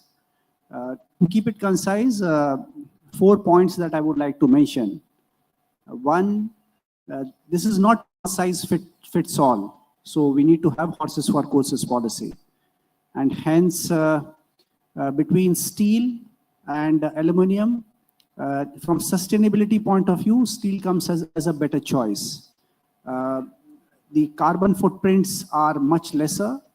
And in aluminum, let's say if we are putting up more so from fuel utilization as well, it will be slightly higher there. Second, the recyclability of steel is much better. So if we were to look at only from point of view of lesser weight, then we will be looking at one portion of the story. But if we look at the full life cycle from aluminum as a raw material, which is going inside the finished product, then the full recycle point of view, steel still comes as a better choice. Fourth, from summarization point of view on this, there has to be a balanced way. I mean, not just, let's say if I'm from Tata Steel, I'll have a bias towards the steel. That's not the point. What category of usage that each of the raw material were to find? So let's say in metros as well, is there an aluminum usage? Could be yes. But let's say with passenger count getting up, which Manish mentioned, you want something which is very, very stronger in nature. As a feature, steel still attracts magnetic properties, and it helps in recycling as well. So my view there, Rajaji, would be one needs to have a balanced view of looking at both sides of the coin to have a fair view on this. वैसे sir the phrase says nerves of steel, nerves of aluminum कोई नहीं बोलता है, तो शायद steel is there to stay. So Manish then sir, we have heard about the sustainability aspects and features of Vande Bharat, but I want to know what those features are for metro coaches. No, if you look at the metro train, it is essentially a distributed power system like Vande Bharat. But in terms of technology, I would say it is much more advanced. Propulsion is same, three-phase propulsion is there, regenerative braking is there. But now on the new lines which we are making and all over India, we have the modern signaling system, which is distributed over the wayside signaling as well as in the coach, which is CBTC, communication-based train control, which is a moving block technology. So that basically the basic purpose of this CBTC is to have a smaller headway. That means within the same section, we can have more trains and we can have maybe a headway of 90 seconds, 1.5 minutes compared to the 6 minutes which we are running on Metro Railway Kolkata today. So that would be a feature which is new in terms of energy efficiency, sustainability. As Mr. Sharma said, this is something which is evolving. Even three-phase propulsion system is evolving as we are going forward. The new rakes which we buy are more efficient than the previous ones. And also in terms of maintenance, we have all the diagnostic features, we have all the data, and everything is through microprocessor control. So that will also help us in reducing maintenance times, reducing down times. One more feature which I saw in NCRTC, again for off-peak hours. NCRTC is not, the footfall is very low. So normally in a metro train, whenever it comes to the station, all doors open and all doors close. So what happens is that way you're losing the air conditioning of the metro coach. What NCRTC has done, that all the doors are passenger operated. That means wherever passenger wants to get in or get out, he will just press that button like we have seen in the long distance trains in Europe and all, and only that door will open. Or not all the doors will open or all the doors will close. So we discussed this in Kolkata metro system, but generally people were of the opinion that, it may lead to inconvenience for the passengers. But yes, maybe for the late night services, early morning services, there's something which we can look at. And it is all programmable today with the door control systems. So this is an evolving field, and I'm sure we will do better as we go forward. Interesting point, sir. I mean, just a simple feature of giving the passenger the control to open can save a lot of power in the coach. That is very interesting. Parmanand Sharma sir, one point that's coming to my mind is that earlier in the summer, there was a restriction placed in Delhi that nobody, if anybody is caught cleaning their car with a pipe, they will be put on a penalty because that water was scarce in Delhi. And I perceive that to clean a coach, a lot of water is required. I mean, since our topic today is sustainability, what is being done to reduce that water consumption? Because cleaning a coach requires a lot of water. It's quite a big, vehicle. But people will need clean coaches. Thank you for the question. Actually, this is a major problem being faced by Indian Railways, cleaning of coaches. Lot of water is required. There are many coaching depots which are in areas where there is water starvation. The water supply is not good enough. So, Railway are taking due steps, and one of these steps is going for automatic coach washing plants, which is something like a unit of about 30 meters is there. The train travels at a slow speed of 5 to 8 kilometers, and from side the water is sprayed, soap solution is sprayed, the brushes are there which are touching the car body and cleaning it. So in this system, the advantage that we are getting is that the entire water that is being used for cleaning the coach is in that 30-meter area.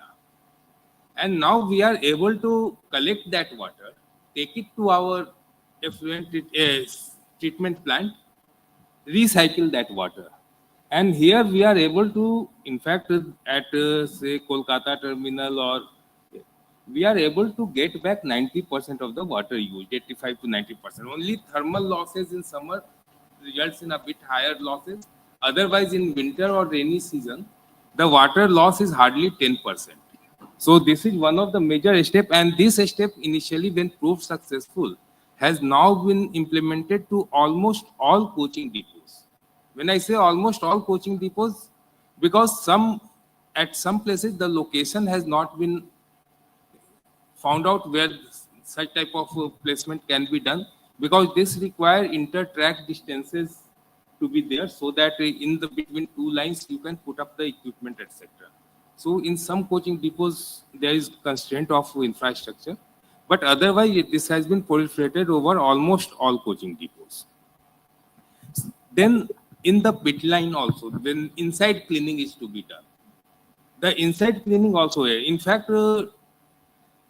at a random I can say that for cleaning one coach, we in primary maintenance we consume almost 1500 to 2000 liters of water. So on pit line, at coach washing plant we took care of about 1000 liters. On pit line for internal cleaning, like cleaning of toilets, cleaning of sitting areas, etc., there also we are going for the same thing, that the water that goes into the pit line gets collected and again goes through the effluent treatment plant. So that way, recycling of water, this has been one of the major steps taken over the coaching. Then other things like what we were talking about, the fellow panelists said, that IoT of water sensors, etc. So that is also being utilized to great extent, that now it has been started being fitted in the coaches. We know that only the 4 coaches need watering, where water level has gone down, and we do watering in those 4 coaches out of turn. So that saves water, but it is going to take a lot of time to make best use of that system.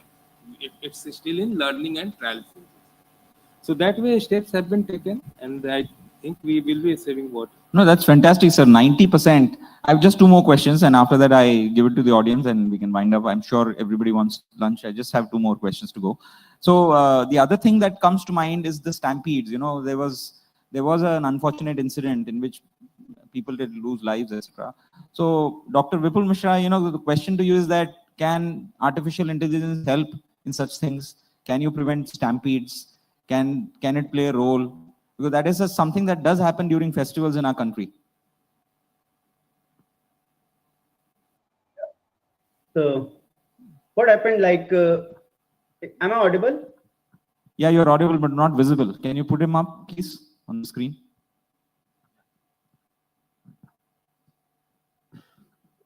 Now you're not visible. Yeah, you're visible now. Hopefully now I'm visible. Yeah. Yeah. पीछे गति शक्ति विश्वविद्यालय अभी आ गया है. Yeah. So if we talk about stampede, it's not like a very sudden event that happens very quickly. It has some consequences. It has some background as well. Now we all know all the stations are equipped with the CCTV cameras. Now can we utilize those cameras to doing the analytics on that?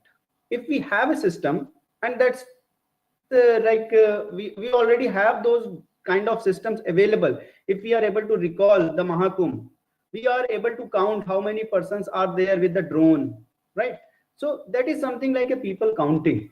If we can utilize those cameras to count number of persons in the particular platform, now these stats will give lots of help to the planning. For example, if there is a mass movement towards one side or other side, that can be easily identified. You can find out a choke point maybe in the bridges, maybe in other places, maybe you can say some out or in blocks. So these all choke points can be identified very quickly and in the real time as well. Now, because these cameras are continuously working 24/7, only thing, some persons are sitting over there and continuously maybe watching 20 screens together. And we all know humans have a limited capability to watch 20 screens is very difficult. Can we utilize those AI algorithms, which is already well proved, to analyze all the cameras in the same time and give the stats in the dashboard? We have all platform in the dashboard and give the thermal, you can say thermal images over there, like density of the passenger in a particular platform. Now, once we have this information, can we utilize our PRS, the passenger reservation system, that we have advanced information, how many passengers are coming out from that, how many passengers are going in from that. So whatever train have higher density of movement, we can put in the platform where we have lower density of passenger right now. Why we cannot plan in advance as well? Because we already have that in our data. If we have that information in the data, we can easily solve this problem of stampede or many other instances as well. We can find out the anomaly as well. Someone is like we already talked about the Swachh Bharat, cleaning of the stations. Eventually, we have improved a lot improvement you find out in the station, but still you will find out lots of waste material here and there. Can we utilize those analytics, give the right information to the you can say the right person that there is some waste, or someone is, we are saying 100 rupees fine for if you are throwing something, but to whom you will apply the fine? It's very difficult to identify. So now you can use these algorithms to identify the right person who are throwing it. You cannot find out with just watching those cameras or maybe 100 screens or 200 screens. It's very difficult for the person, but it is possible with the algorithms. And current, you can say, we have lots of impact on the algorithm. We have lots of object detection algorithm. We have lots of movement identification algorithm that can give those insights from the platform, and that will reduce lots of problems of the stations, and that will, we have a very good crowd management as well. Sir. Got it. Thank you. Thank you for that answer. My very last question, I'm a bit curious about to know Mr. Parmanand Sharma's views on hydrogen trains. I mean, what's your broad view about that? Hydrogen is the fad now. Lot of the people are talking about hydrogen energy as being the panacea for all pollution control. But I have much more of reservation, as while talking about steel and aluminum, Mr. Gangesh said, one shoe doesn't fit all. Similarly, hydrogen doesn't fit all. I will like to give one example. How is one hydrogen we get from water? It's not naturally available in air that you will extract like oxygen, liquid oxygen, by constant condensing it and get the oxygen. Hydrogen you will not get, because at a lower atmospheric level, hydrogen is not available. It's a minuscule percentage. So how do you get hydrogen? You get it by electrolyzing the water. Now, electrolyzing the water and generating hydrogen requires energy. From where do you get that energy?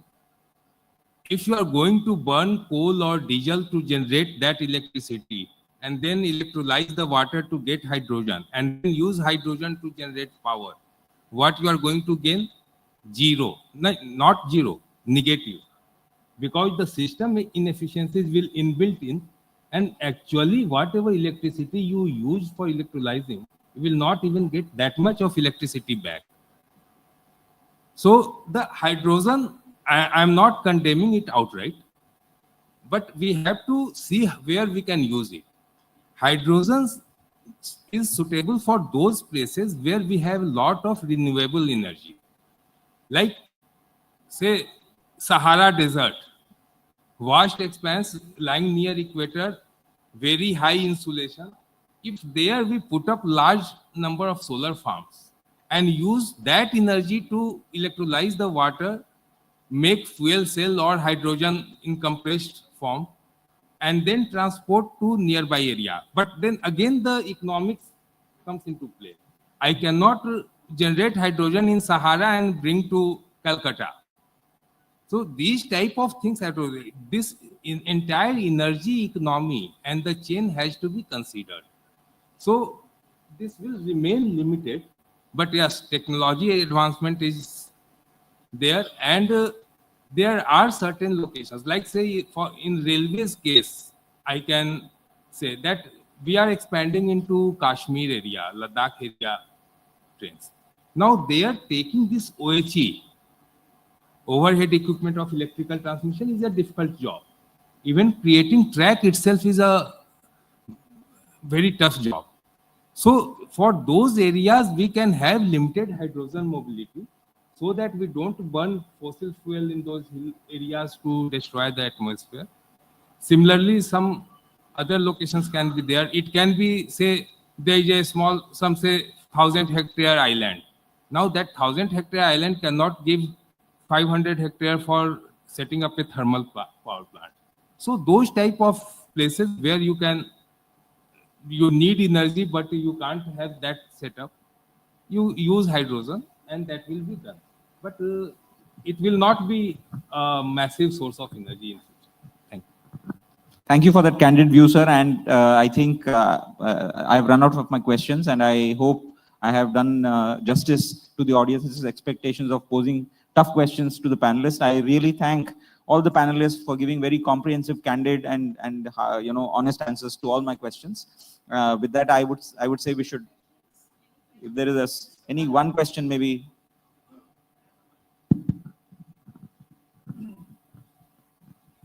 Thank you.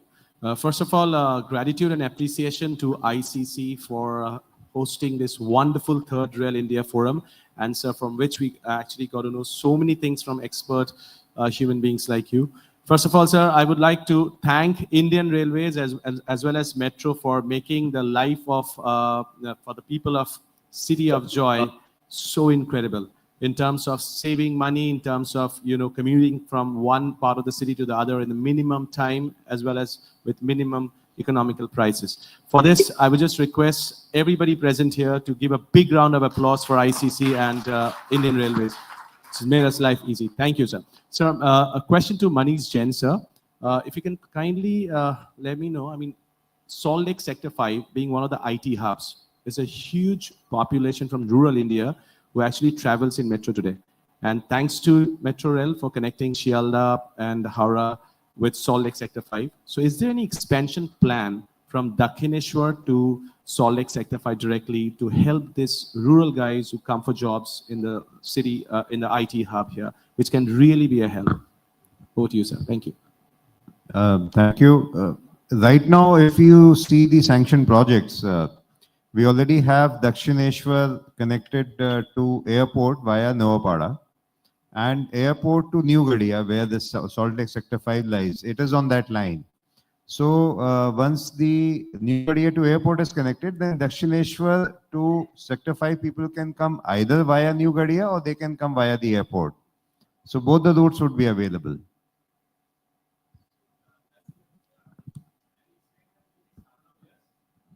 Expect that in the next couple of years? Yeah, the project, if you see the project progress, it is in a very advanced stage. There are few areas where you must be reading in the papers. There are some issues with the police clearances about working, like Sector 5 also. It should have been up and working by now. But there were some challenges. Those challenges have been addressed. So hopefully Sector 5 should be reaching by maybe second half of the next year. And airport end of 27 or maybe early 28. That is the projection as of now. Thank you so much, sir. Thank you so much. Thank you. I think we can end the session now. Thank you.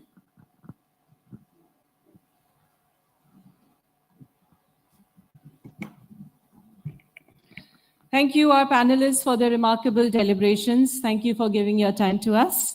Okay, now we would extend our respect through the felicitation of the dignitaries, and I would like to take the opportunity to do the same. Thank you.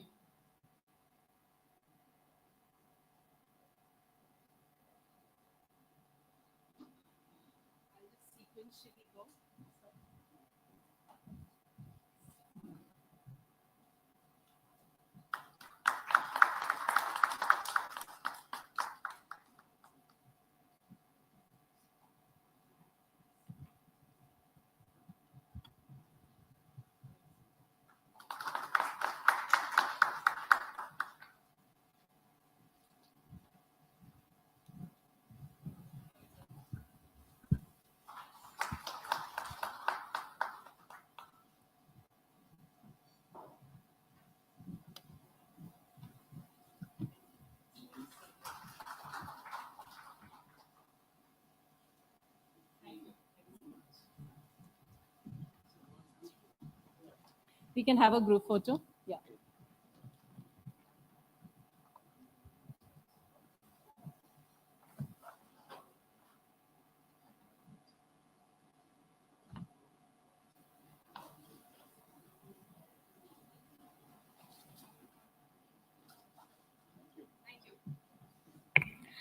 Well, ladies and gentlemen, just 2 more minutes of your time. Thank you for sharing your expertise and looking forward to the perspectives throughout the day. The deliberation have clearly highlighted 3 key priorities for the future of rail mobility: accelerating sustainability, strengthening multimodal connectivity, and adopting advanced technology to enhance safety and operational efficiency. We have also collectively emphasized the need for increased private participation and strategic investment in modern infrastructure to unlock the new growth pathways. Collaboration is no longer optional. It is driving the force behind meaningful transformation. Together, we are not merely envisioning progress, but we are enabling it. By championing innovation and responsible development, we are truly greening the rails, powering the nation, and steering the future of mobility. We would also like to express our sincere gratitude to the sponsors and partners: Indian Railways, Niti Aayog for supporting the forum, our title sponsor Jupiter Wagons Private Limited, Gold partner Jindal Stainless Limited, Silver partner Classic Electrodes, GEE Limited, JSIC, Pandrol Rahi, Texmeco, Yes Techno, Knowledge partner CILT and Gati Shakti Vishwavidyalaya, and our media partner Rail Analysis, and the lovely delegates seated in this room and their unwavering support and contribution to the success of 3rd edition of Rail India Forum. Thank you so much. We will all now proceed for the networking lunch and the informal discussion as we continue shaping India's rail future together. If you wish to connect with us on a sectoral front, feel free to get in touch with me. And with that note, hope you had a great time. Looking forward to catching up with you in the upcoming events. Thank you all. Thank you.